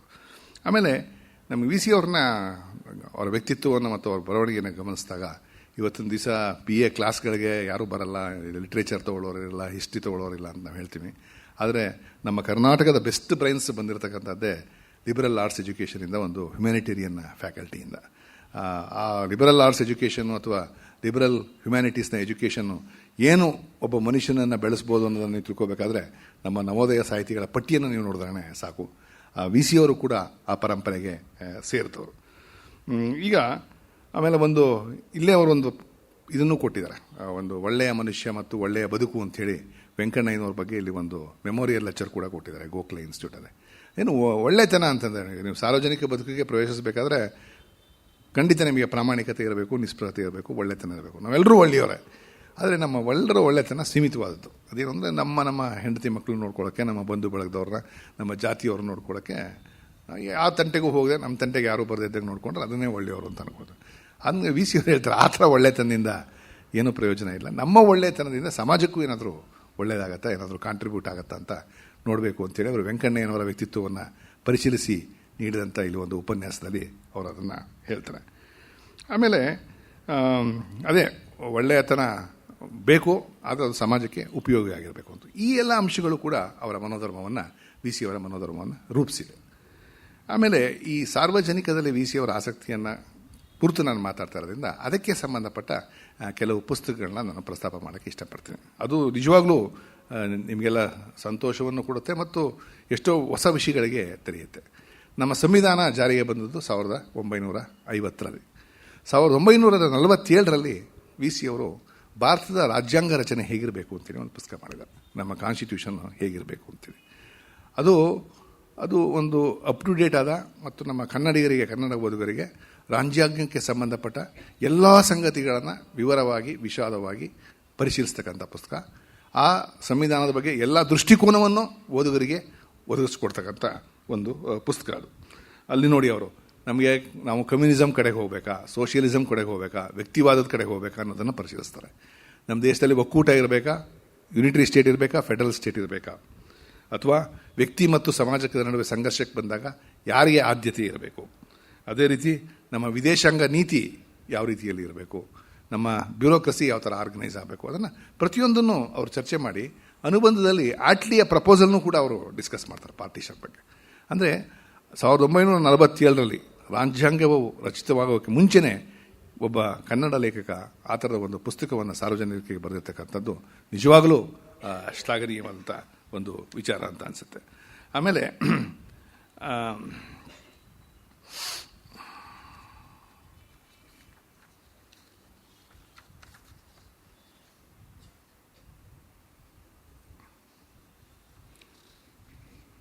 ಇನ್ನೊಂದು ಪುಸ್ತಕವನ್ನು ಅವರು ಭಾರತದಲ್ಲಿ ಯೋಜನೆಗಳು ಅಂಥೇಳಿ 1962ರಲ್ಲಿ ಒಂದು ಪುಸ್ತಕವನ್ನು ಬರೆದಿದ್ದಾರೆ. ನೀವು ಅವರು 62 ಅಂತಂದರೆ ಇಲ್ಲಿ ನಮ್ಮ ಕನ್ನಡ ಮತ್ತು ಕರ್ನಾಟಕದಲ್ಲಿ ನವ್ಯ ಚಳುವಳಿ ಅದೆಲ್ಲ ಬೆಳೀತಾ ಇದ್ದಂಥ ಕಾಲ. 62ರಲ್ಲಿ ಇನ್ನೂ ನಮ್ಮ ದೇಶದಲ್ಲಿ ಆ ಸ್ವಾತಂತ್ರ್ಯ ಚಳುವಳಿಯಿಂದ ಹಿನ್ನೆಲೆಯಿಂದ ಬಂದಂಥ ಒಂದು ಆದರ್ಶವಾದ ಇನ್ನೂ ನಮ್ಮಲ್ಲಿ ಐಡಿಯಲಿಸಮ್ ಕೆಲಸ ಮಾಡ್ತಾಯಿತ್ತು. ಜನಕ್ಕೆ ದೇಶಪ್ರೀತಿ, ದೇಶಪ್ರೇಮ ಅದೆಲ್ಲ ಜಾಸ್ತಿ ಇತ್ತು. ಆವಾಗ ಮುಖ್ಯವಾಗಿದ್ದದ್ದು ದೇಶವನ್ನು ನಾವು ಕಟ್ಟುವುದು ಹೇಗೆ ಅಂತೇಳಿ, ದೇಶವನ್ನು ಕಟ್ಟೋದು ಹೇಗೆ ಅಂತೇಳಿ. ಆ ದೇಶನ ಕಟ್ಟೋದು ಅಂತಂದರೆ ಬರೀ ಯೋಜನಾ ಮಂಡಳಿ ಪಂಚವಾರ್ಷಿಕ ಯೋಜನೆಗಳನ್ನು ರಚಿಸಿ ಈ ದೊಡ್ಡ ದೊಡ್ಡ ಅಣೆಕಟ್ಟೆಗಳನ್ನು ಮತ್ತು ಕಾರ್ಖಾನೆಗಳನ್ನು ಸ್ಥಾಪನೆ ಮಾಡ್ತಕ್ಕಂಥದ್ದು ಅದಲ್ಲ. ಪ್ರತಿಯೊಬ್ಬ ನಾಗರಿಕನೂ ಕೂಡ ಈ ಯೋಜನೆಯ ಕಾನ್ಸೆಪ್ಟನ್ನು ಒಪ್ಕೋಬೇಕು. ಅವನು ಒಪ್ಕೊಂಡು ತನ್ನ ಕಾಣಿಕೆ ಏನಿರುತ್ತೆ ಅದನ್ನು ಸಲ್ಲಿಸಬೇಕು. ಮತ್ತು ಪ್ರತಿಯೊಬ್ಬನೂ ದೇಶದ ಯೋಜನೆಯಲ್ಲಿ ಭಾಗವಹಿಸುವಂಗೆ ಅವನಿಗೆ ಉದ್ಯೋಗವನ್ನು, ಜೀವನಾವಕಾಶವನ್ನು ಒದಗಿಸ್ಕೊಡ್ತಕ್ಕಂಥದ್ದು ಸರ್ಕಾರದ ಕರ್ತವ್ಯ ಅಂತೇಳಿ. ಈಗ ನಾವು ನ್ಯಾಷನಲಿಸಮ್ ಅಂತಂದು ಏನು ಅಂದ್ಕೊಳ್ತೀವಿ ಅಂತಂದರೆ, ನಮ್ಮ ರಾಷ್ಟ್ರ ಪ್ರೇಮ ಯಾವಾಗಲೂ ಜಾಗೃತ ಆಗೋದು ಯುದ್ಧ ಬಂದಾಗ ಅಥವಾ ಈ ರಾಷ್ಟ್ರ ನಾಯಕರ ಹುಟ್ಟದ ಹಬ್ಬಗಳು ಬಂದಾಗ. ಅವ್ರು ವಿ ಸಿ ಅವ್ರು ಏನು ಹೇಳ್ತಾರೆ ಅಂದರೆ, ಆ ಥರ ನ್ಯಾಷನಲಿಸಮಿಂದ ನಮಗೆ ಪ್ರಯೋಜನ ಆಗಲ್ಲ. ಈ ಎವ್ರಿಡೇ ನ್ಯಾಷನಲಿಸಮ್ ಇರುತ್ತೆ, ಎವ್ರಿಡೇ ಎಫಿಷಿಯನ್ಸ್ ಇರುತ್ತೆ. ಪ್ರತಿ ದಿವಸ ನಾವು ನಮ್ಮ ಕೆಲಸವನ್ನು ಮಾಡುವಾಗ, ಅದು ಕಾರ್ಖಾನೆಯಲ್ಲಿರ್ಬೋದು, ಹೊಲದಲ್ಲಿರ್ಬೋದು, ಆಫೀಸ್ನಲ್ಲಿರ್ಬೋದು, ಅದು ದೇಶ ಕಟ್ಟಕ್ಕೆ ನಮ್ಮ ಕಾಂಟ್ರಿಬ್ಯೂಷನ್ ಏನಿದೆ ಅನ್ನೋದನ್ನು ತೋರಿಸುತ್ತೆ ಅಂತೇಳಿ ಯೋಜನೆ ಅಗತ್ಯ ಹೇಗಿದೆ ಅಂತಕ್ಕಂಥದ್ದನ್ನು ಅವರು ವಿವರಿಸ್ತಾರೆ. ಆಮೇಲೆ 1947ರಲ್ಲಿ ಅವರು ವ್ಯವಹಾರ ಧರ್ಮ ಅಂತಕ್ಕಂಥ ಒಂದು ಪುಸ್ತಕವನ್ನು ಬರೆದಿದ್ದಾರೆ. ಈ ಧರ್ಮ, ನ್ಯಾಯ, ಕಾನೂನು ಅದೆಲ್ಲ ಈ ಹೊಸದಾಗಿ ನಾವು ದೇಶವನ್ನು ಕಟ್ಟುವಾಗ ಯಾವ್ಯಾವ ರೀತಿಯಲ್ಲಿ ಅದು ಬಳಕೆ ಆಗಬೇಕು ಮತ್ತು ಯಾವ್ಯಾವ ರೀತಿಯಲ್ಲಿ ನಾವು ಅದರ ಬಗ್ಗೆ ಧೋರಣೆಯನ್ನು ತಳಿಬೇಕು ಅಂತಕ್ಕಂಥ ಒಂದು ಚರ್ಚೆಯನ್ನು ಅಲ್ಲಿ ಅವರು ಮಾಡ್ತಾರೆ. ಅದರಲ್ಲಿ ಅವ್ರು ಹೇಳ್ತಾರೆ ನೋಡಿ, ಇಷ್ಟು ನಾಡೊಂದರ ಒಳಗೆ ನಡೆಯುವ ವ್ಯವಹಾರ ತತ್ವವನ್ನು ವಿಧಾನಗಳನ್ನು ಕುರಿತ ಮಾತು. ನಾಡುಗಳಿಗೆ ನಡೆಯುವ ವ್ಯವಹಾರ ಸಂಬಂಧಗಳನ್ನು, ಸಂಧಿ ವಿಗ್ರಹ ಮುಂತಾದ ಕಾರ್ಯಗಳನ್ನು ಕುರಿತು ಬರೆಯುವುದು ಇನ್ನೂ ಉಳಿದಿರುವ ಕೆಲಸ. ಇಂದು ಈ ವಿಚಾರಗಳ ಮಹತ್ವ ಹೆಚ್ಚಿನದು. ರಾಷ್ಟ್ರಗಳ ನಡುವೆ ವ್ಯವಹಾರ ನೀತಿ ಹೇಗೆ ಏರ್ಪಡುತ್ತಿದೆ, ಅಲ್ಲಿನ ಕಾರ್ಯವಿಧಾನ, ಮರ್ಯಾದೆಗಳು, ಸಂಸ್ಥೆಗಳು, ರಿಸ್ಟ್ರಿಕ್ಷನ್ಸ್, ನ್ಯಾಯ ನಿರ್ಣಯ ರೀತಿ ಇವು ಬೇಕಾದಷ್ಟು ನಮ್ಮ ಕನ್ನಡಿಗರಿಗೆ ಪರಿಚಯವಾಗದಿದ್ದರೆ ನಮ್ಮ ತಿಳುವಳಿಕೆಯಲ್ಲಿ ಲೋಪ ಉಳಿಯುವುದು ಅಂತೇಳಿ ವಯಸ್ಕರ ಶಿಕ್ಷಣ ಸಮಿತಿಗೆ 1947ರಲ್ಲಿ ಬರೆದಿರ್ತಕ್ಕಂಥ ಒಂದು ಪುಸ್ತಕದಲ್ಲಿ ಬರೀತಾರೆ. ಆಮೇಲೆ ಇನ್ನೂ ಒಂದು ಮಾತನ್ನು ಅವರು ಇವತ್ತಿನ ದೃಷ್ಟಿಯಿಂದ ಅವರು ಹೇಳ್ತಾರೆ. ನಮ್ಮ ದೇಶದಲ್ಲಿ ಅನೇಕ ಧಾರ್ಮಿಕ ಪಂಗಡಗಳು, ಜಾತಿ ಪಂಗಡಗಳು ಅದೆಲ್ಲ ಹೋಗಿ ಇವುಗಳ ವಿರೋಧದಿಂದಲೋ ಇವುಗಳ ಅನುಕರಣದಿಂದಲೋ ಹುಟ್ಟಿದ ಪಂಥಗಳು, ಸೆಳೆತಗಳು ನಮ್ಮಲ್ಲಿ ಬೇರೆ ಬೇರೆ ಇವೆ. ಇವೆಲ್ಲಕ್ಕೂ ಬೇರೆ ಬೇರೆ ಮತಗ್ರಂಥ, ಗುರುಪರಂಪರೆ, ಕಟ್ಟು, ನಿಯಮ, ನ್ಯಾಯನೀತಿ ಇದೆ. ಭರತಖಂಡದ ಧರ್ಮ ಸಂಪ್ರದಾಯವೆಂದರೆ ಇಂದು ಇವೆಲ್ಲವನ್ನೂ ಕುರಿತು ಮಾತನಾಡಬೇಕು. ಇವೆಲ್ಲವೂ ಸೇರಿ ಇಂದು ಇಂಡಿಯಾ ದೇಶದ ಧರ್ಮ ಜೀವನ ಒಂದು ರೂಪಕ್ಕೆ ಬರಬೇಕಾಗಿದೆ. ಇವತ್ತೊಂದು ದಿವಸ ನಾವು ಏನು ದೊಡ್ಡ ಡಿಬೇಟ್ ನಡೀತಾ ಇದೆ ಅದನ್ನು ಆವಾಗಲೇ ಅವರು ಹೇಳಿದರು, ಆಲ್ ಇನ್ಕ್ಲೂಸಿವ್ ಆಗಿ ಇವೆಲ್ಲವೂ ಸೇರಿ ಇಂದು ಇಂಡಿಯಾ ದೇಶದ ಧರ್ಮ ಜೀವನ ಒಂದು ರೂಪಕ್ಕೆ ಬರಬೇಕಾಗಿದೆ ಅಂತ. ಆಮೇಲೆ ನಾವು ಹೊರದೇಶದಿಂದ ಕಲಿಯೋದು ಇದೆ ಅಂತಲೂ ಹೇಳ್ತಾರೆ. 47ರಲ್ಲಿ ಅವಾಗ ಏನಿತ್ತು ಅಂದರೆ ನಮಗೆ ಸ್ವತಂತ್ರ ಬಂತು, ಇನ್ಮೇಲೆ ನಾವೇ ಸ್ವಾವಲಂಬಿಗಳು, ನಾವು ಹೊರಗಡೆಯಿಂದ ಕಲಿಯುವಂಥದ್ದು ಏನೂ ಇಲ್ಲ ಅಂತ ಹೇಳ್ತಾ ಇದ್ದಂಥ ಸಂದರ್ಭದಲ್ಲಿ ಅವರು ಹೇಳ್ತಾರೆ, ನಯದಿಂದ ನ್ಯಾಯ, ನ್ಯಾಯದಿಂದ ನಯ ಇವೆರಡರಿಂದ ಧರ್ಮ. ನಯದಿಂದ ನ್ಯಾಯ, ನ್ಯಾಯದಿಂದ ನಯ ಇವೆರಡರಿಂದ ಧರ್ಮ. ಧರ್ಮದಿಂದ ಈ ಎಲ್ಲ ಪರಸ್ಪರವಾಗಿ ಬೆಳಗಬೇಕು. ಸ್ವಂತ ಪ್ರಯೋಜನದಷ್ಟೇ ಹೆರವರದು ಸರಿ. ಸ್ವದೇಶ ಸ್ವಕಾಲಗಳಷ್ಟೇ ಪರದೇಶ ಅನ್ಯ ಕಾಲಗಳಿಗೂ ಗೌರವ ಸಲ್ಲಬೇಕು. ಸ್ವದೇಶ ಸ್ವಕಾಲಗಳಷ್ಟೇ ಪರದೇಶ ಅನ್ಯ ಕಾಲಗಳಿಗೂ ಗೌರವ ಸಲ್ಲಬೇಕು ಎಂಬ ಎಣಿಕೆ ಯಾವ ಜನಕ್ಕೆ ಸಹಜವಾಗುವುದೋ ಆ ಜನರೇ ನಯಜ್ಞರು, ನ್ಯಾಯವಂತರು, ಧರ್ಮಿಷ್ಠರು ಅಂತ ಜನವರ್ಗವನ್ನು ನಿರ್ಮಿಸಿ ಬೆಳೆಸುವ ಸೌಭಾಗ್ಯ ಎಲ್ಲ ರಾಷ್ಟ್ರಗಳ ಪಾಲಿಗೂ ಉಂಟಾಗಲಿ ಅಂತೇಳಿ 47ರಲ್ಲಿ ವ್ಯವಹಾರ ಧರ್ಮ ಅಂತಕ್ಕಂಥ ಒಂದು ಪುಸ್ತಕವನ್ನು ಬರೀತಾರೆ. ಆಮೇಲೆ ಅವರು ಸಂವಿಧಾನವನ್ನು ಕುರಿತು ಕೂಡ ಒಂದು ಪುಸ್ತಕವನ್ನು ಸಂವಿಧಾನ ಕಾನೂನು ಅಂತಂದು ಬರೀತಾರೆ. ಅದು ಮಿಡ್-70s 1970ಸ್ನಲ್ಲಿ ಅದು ಪಬ್ಲಿಷ್ ಆಗುತ್ತೆ. ಅದನ್ನು ಪಬ್ಲಿಷ್ ಆದಾಗ ಅದಕ್ಕೆ ಮುನ್ನುಡಿಯನ್ನು ಬರೆದವರು ಸುಪ್ರೀಂ ಕೋರ್ಟ್ ಚೀಫ್ ಜಸ್ಟಿಸ್ ಆಗಿದ್ದಂಥ ವೆಂಕಟರಾಮಯ್ಯನವರು. ಅವರೇ ಹೇಳ್ತಾರೆ, ಈ ವಿಷಯದ ಬಗ್ಗೆ ಕಾನೂನು ಪಂಡಿತರು ಎಷ್ಟು ಆಳವಾದ ಜ್ಞಾನವನ್ನು ಪಡೆಯಬಹುದು ಅಷ್ಟು ಜ್ಞಾನವನ್ನು ವಿ ಸಿ ಅವರು ಪಡೆದಿದ್ದಾರೆ ಅಂತ ಒಂದು ಮುನ್ನುಡಿಯಲ್ಲಿ ಹೇಳ್ತಾರೆ. ಅವರು ಮುನ್ನುಡಿ ಅಲ್ಲಿ ಹೇಳ್ತಾ ಅಲ್ಲಿ ಒಂದು ಕುಶಾಗ್ರಮತಿ ಅಂತಕ್ಕಂಥ ಒಂದು ಪದವನ್ನು ಬಳಸ್ತಾರೆ. ಆ ಕುಶಾಗ್ರಮತಿ ಅಂತ ಅವರೇ ಹೇಳ್ತಾರೆ ವೆಂಕಟರಾಮಯ್ಯನವರು, ಯಾವುದೇ ವಿಷಯವನ್ನು ನಾವು ಕುರಿತು ಹೇಳುವಾಗ ಅಥವಾ ಓದುವಾಗ ಅದನ್ನು ಸುಲಭವಾಗಿ ನಾವು ಗ್ರಹಿಸ್ಕೋಬೇಕು. ಫಸ್ಟ್ ನಮ್ಮ ಗ್ರಹಿಕೆನೇ ಸುಲಭವಾಗಿ ಸರಳವಾಗಿರಬೇಕು. ಆಮೇಲೆ ಅದನ್ನು ಜನರಿಗೆ ತಟ್ಟುವ ಹಾಗೆ ಸುಲಭವಾಗಿ ಸರಳವಾಗಿ ಶಾಸ್ತ್ರ ವಿಷಯಗಳನ್ನ ಹೇಳಬೇಕು. ಅದೇನೇ ಕುಶಾಗ್ರಮತಿ ಅಂತಕ್ಕಂಥದ್ದು. ಮತ್ತು ಆ ಕುಶಾಗ್ರಮತಿ ಅಂತಕ್ಕಂಥದ್ದು ವಿ ಸಿ ಅವರಲ್ಲಿ ಇದೆ ಅಂತ ಹೇಳ್ತಾರೆ. ಆಮೇಲೆ ಇನ್ನೂ ಒಂದು ಮಾತು ಹೇಳ್ತಾರೆ ಅವರು, ಅದರಲ್ಲಿ ಈ ಅಕಾಡೆಮಿಕ್ ಮತ್ತು ಅಕಾಡೆಮಿಷಿಯನ್ ಅನ್ನುವ ಒಂದು ವ್ಯತ್ಯಾಸವನ್ನು ಮಾಡ್ತಾರೆ. ನಾವೆಲ್ಲ ಸಾಮಾನ್ಯವಾಗಿ ಈ ಶಾಸ್ತ್ರ ಬರವಣಿಗೆಯನ್ನು ಮಾಡುವವರನ್ನ ಅಥವಾ ಪಂಡಿತ ಬರವಣಿಗೆ ಮಾಡುವವರನ್ನ ಅವನೇನು ಬಿಡಪ್ಪ, ಅವನು ಪುಸ್ತಕ ಪಂಡಿತ, ಅವನು ಪುಸ್ತಕ ಕ್ರಮಿ, ಕೂಚುಭಟ್ಟ ಅಥವಾ ಅಕಾಡೆಮಿಕ್ ಅಂತ ಗೇಲಿ ಮಾಡ್ಬಿಡ್ತೀವಿ. ಅಕಾಡೆಮಿಕ್ ಅಂತಂದ್ರೆ ಕೂಪಮಂಡೂಕ ಅಂತಲೇ ವೆಂಕಟರಾಮಯ್ಯ ಹೇಳೋದು.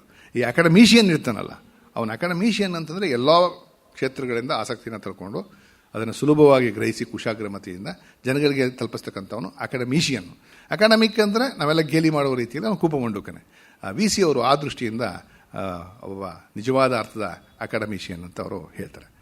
ಆಮೇಲೆ ಇನ್ನೊಂದು ಮಾತನ್ನು ಅವರು ಹೇಳ್ತಾರೆ, ಆ ಒಟ್ಟು ಪುಸ್ತಕವನ್ನು ಪರಿಶೀಲಿಸಿ ಅದು ಅರಿಸ್ಟಾಟಲ್ನ ಪಾಲಿಟಿಕ್ಸ್ ಯಾವ ಥರ ಒಂದು ಪುಸ್ತಕ ಇದೆ, ಟ್ರೆಟೈಸ್ ಅಂತ ಹೇಳ್ತೀವಿ, ಪ್ರಕರಣ ಗ್ರಂಥ ಅಂತ ಹೇಳ್ತಾರಲ್ಲ, ಅಂದರೆ ಒಂದು ಸಂಗತಿಯನ್ನು ಅಥವಾ ಒಂದು ಕಾನ್ಸೆಪ್ಟನ್ನು ಮಂಡಿಸೋದು, ಅದಕ್ಕೆ ಸಂಬಂಧಪಟ್ಟ ವಿವರಣೆಗಳನ್ನ ಕೊಡೋದು, ಅದರ ವಿರೋಧಗಳನ್ನ ಕೊಡೋದು, ಮತ್ತೆ ಇನ್ನೊಂದು ಕಾನ್ಸೆಪ್ಟ್ನ ಕೊಡ್ತಕ್ಕಂಥದ್ದು ಅರಿಸ್ಟಾಟಲ್ ಅನುಸರಿಸ್ತಕ್ಕಂಥ ಕ್ರಮ. ಆ ಕ್ರಮವನ್ನೇ ಇವರು ಅನುಸರಿಸ್ತಾರೆ ಅಂತ ಹೇಳ್ತಾರೆ ವೆಂಕಟರಾಮಯ್ಯನವರು. ನನಗನ್ಸುತ್ತೆ ವೆಂಕಟರಾಮಯ್ಯನವರ ನೋಟ ಬಹಳ ಮುಖ್ಯವಾದ್ದು. ಒಟ್ಟು ವಿ ಸಿ ಅವರ ಬರವಣಿಗೆಯನ್ನೇ ನೀವೊಂದು ಪ್ರಕರಣ ಬರವಣಿಗೆ ಅಥವಾ ಟ್ರಿಟೈಸ್ ರೈಟಿಂಗ್ ಅಂತೇಳಿ ಕನ್ಸಿಡರ್ ಮಾಡ್ಬೋದು ಅವ್ರ ಕಾಲಮ್ನೂ ಕೂಡ. ಆ ದೃಷ್ಟಿಯಿಂದ ವೆಂಕಟರಾಮಯ್ಯನ ಹೇಳ್ತಕ್ಕಂಥದ್ದು ಬಹಳ ಮುಖ್ಯವಾದಂಥ ಮಾತು. ಆಮೇಲೆ ಇನ್ನೊಂದು, ಈ ಸಾರ್ವಜನಿಕ ಜೀವನದ ಬಗ್ಗೆ ವಿ ಸಿ ಅವರಿಗೆ ಆಸಕ್ತಿ ಇದ್ದಂಥ ಇನ್ನೊಂದು ಮುಖ್ಯವಾದಂಥ ಪುಸ್ತಕ ಅಂದರೆ ಹಣ ಪ್ರಪಂಚ ಅಂಥೇಳಿ 37ರಲ್ಲೇ ಅವರು ತಯಾರು ಮಾಡಿದಂಥ ಒಂದು ಪುಸ್ತಕ, ಬರೆದಂಥ ಪುಸ್ತಕ ಮೈಸೂರು ಯೂನಿವರ್ಸಿಟಿಗೆ. ಅದು 1937ನಲ್ಲಿ ಮೈಸೂರು ಯೂನಿವರ್ಸಿಟಿಯವರು ಪಬ್ಲಿಷ್ ಮಾಡಿದ್ರು. 1958ರಲ್ಲಿ ಅದು 2 ಮುದ್ರಣ ಬಂತು. ಆ ಕಾಲಕ್ಕೆ ಅದು ಇಷ್ಟು ಹಣ ಪ್ರಪಂಚದ ಬಗ್ಗೆ ಕನ್ನಡದಲ್ಲಿ ಒಂದು ಉದ್ಗ್ರಂಥ ಬರೆದಿದ್ರು ಅವರು. ಅದರಲ್ಲಿ ಅವರು ಸುಬ್ರಾವ್ ಅಂತ ಹೇಳಿ ಅವರ ಪುಸ್ತಕಕ್ಕೆ ಮುನ್ನುಡಿಯನ್ನು ಬರೀತಾ, ಇದುವರೆಗೆ ನಮಗೆ ಲಿಟ್ರೇಚರ್ ಆಫ್ ಇಮ್ಯಾಜಿನೇಷನ್ ಬಂದಿದೆ, ಕಥೆ ಕವನ ಕಾದಂಬರಿಗಳಿಲ್ಲ, ನಮಗೆ ಲಿಟ್ರೇಚರ್ ಆಫ್ ನಾಲೆಡ್ಜ್ ಬೆಳಿಬೇಕು, ನಮ್ಮಲ್ಲಿ ಶಾಸ್ತ್ರ ಬೆಳಿಬೇಕು, ವಿಜ್ಞಾನ ಬೆಳಿಬೇಕು, ಈ ಥರ ಸೋಷಿಯಲ್ ಸೈನ್ಸಸ್ ಬೆಳಿಬೇಕು ಅಂತೇಳಿ ಅದನ್ನು ಮಾಡೋಕ್ಕೆ VC ಅವರಿಗೆ ಎಲ್ಲ ಅರ್ಹತೆಯೂ ಇದೆ ಅಂತ ಹೇಳಿ ಒಂದು ಮಾತನ್ನು ಅದರಲ್ಲಿ ಬರೀತಾರೆ. VC ಅವರು ಅರ್ಥಶಾಸ್ತ್ರದ ಹಿನ್ನೆಲೆಯಿಂದ ಬಂದಿದ್ದರು. ಹಣವೇ ಅದರಲ್ಲಿ ಅರ್ಥಶಾಸ್ತ್ರದಲ್ಲಿ ಸರ್ವಪ್ರಧಾನ ಆಗಿದ್ದರು. ನಮ್ಮ ಜನಜೀವನವನ್ನು ರೂಪಿಸ್ತಕ್ಕಂಥದ್ರಲ್ಲಿ ಮತ್ತು ನಮ್ಮ ರಾಷ್ಟ್ರವನ್ನು ಕಟ್ಟೋದ್ರಲ್ಲಿ ಹಣಕ್ಕೆ ಅಷ್ಟೊಂದು ಪ್ರಾಧಾನ್ಯತೆ ಇರಬಾರ್ದು ಅಂತಕ್ಕಂಥ ಒಂದು ಎಚ್ಚರವನ್ನು ಕೂಡ VC 1937ರಲ್ಲೇ ಅವರು ತೋರಿಸಿದ್ರು. ಅವರದ್ರಲ್ಲಿ ಒಂದು ಮಾತು ಬರೀತಾರೆ, ಎಲ್ಲ ಬಂಡವಾಳಕ್ಕಿಂತ ಹಿರಿದು ನಾಯಕರ ನಾಡಭಕ್ತರ ಜೀವನ ಮತ್ತು ದರ್ಶನ, ವಿಷನ್ ಮತ್ತು leaders vision and leaders life. ಜನರ ಬುದ್ಧಿ, ಹೃದಯ, ಸಾಹಸ, ಕೈ ಬೆರಳ ಕುಶಲತೆಗಳಿಂದಾಗಿ ನಾಡುಗಳ ಗತಿ ರೀತಿ ಮಾರ್ಪಾಡಾಗುತ್ತದೆ. ಲೆಕ್ಕಾಚಾರ, ಹಿಂದಿನ ತತ್ವಗಳ ದೃಷ್ಟಿಯಿಂದ ಹುಟ್ಟಿದ ಪೂರ್ವಗ್ರಹ, ಸಂಕೋಚ ಎಲ್ಲ ತೆರೆದು ಮಾಯವಾಗುತ್ತದೆ ಸಾಹಸಿಗನ ಕನಸಿನಲ್ಲಿ. ಆತನ ಉತ್ಸಾಹದಿಂದ ರೂಪುಗೊಳ್ಳುವ ಹೊಸ ಕ್ರಿಯಾ ರಚನೆಯಲ್ಲಿ ಸಂದೇಹಗಳ ನಡೆನುಡಿಯೂ ವಿಮರ್ಶೆಯೂ ಆ ದರ್ಶನೋತ್ಸಾಹಗಳ ಎದುರು ಮಂಜಿನಂತೆ ಕರಗಿ ಬೀಳುತ್ತದೆ. ಇಂದಿನ ಮಂಗಳ ದರ್ಶನ ಇನ್ನೂ 10-20 ವರ್ಷಗಳ ಸಂಘಟನೆಯ ಮೇಲೂ, ಜನದ ಐಕ್ಯನಿಷ್ಠೆ ಕಾರ್ಯನಿಷ್ಠೆಗಳ ಮೇಲೂ, ಪ್ರಾಮಾಣಿಕ ದೇಶಭಕ್ತಿಗಳ ಮೇಲೂ ಹೊಂದಿಕೊಂಡಿರುತ್ತದೆ. ಹಣಕಾಸು ಅದಕ್ಕೆ ದುಡಿಯಬೇಕಾದ ತೊತ್ತು ಮಾತ್ರ. Finance is A servant of all these things. Finance is the servant of ideas, idealism and leaders vision. ಹಣಕಾಸಿನ ನೀತಿ ಆಳುವ ಕ್ಷೇಮ ಸಾಧನ ನೀತಿಗೆ ಬಾಗಿ ನಡೆಯಬೇಕು. ಹಣಕಾಸಿನ ನೀತಿ ಆಳುವ ಕ್ಷೇಮ ಸಾಧನ ನೀತಿಗೆ ಬಾಗಿ ನಡೆಯಬೇಕು. ಅಧಿಪತ್ಯ ಹಣದ್ದಾಗಬಾರದು. ಅದು ಅವರು 37ರಲ್ಲೇ ಹಣಕಾಸಿನ ಕುರಿತು ಒಂದು ಉದ್ಗ್ರಂಥವನ್ನು ರಚಿಸಿದಾಗ ಒಂದು ಬರೆದಂಥ ಕೆಲವು ಮಾತುಗಳು.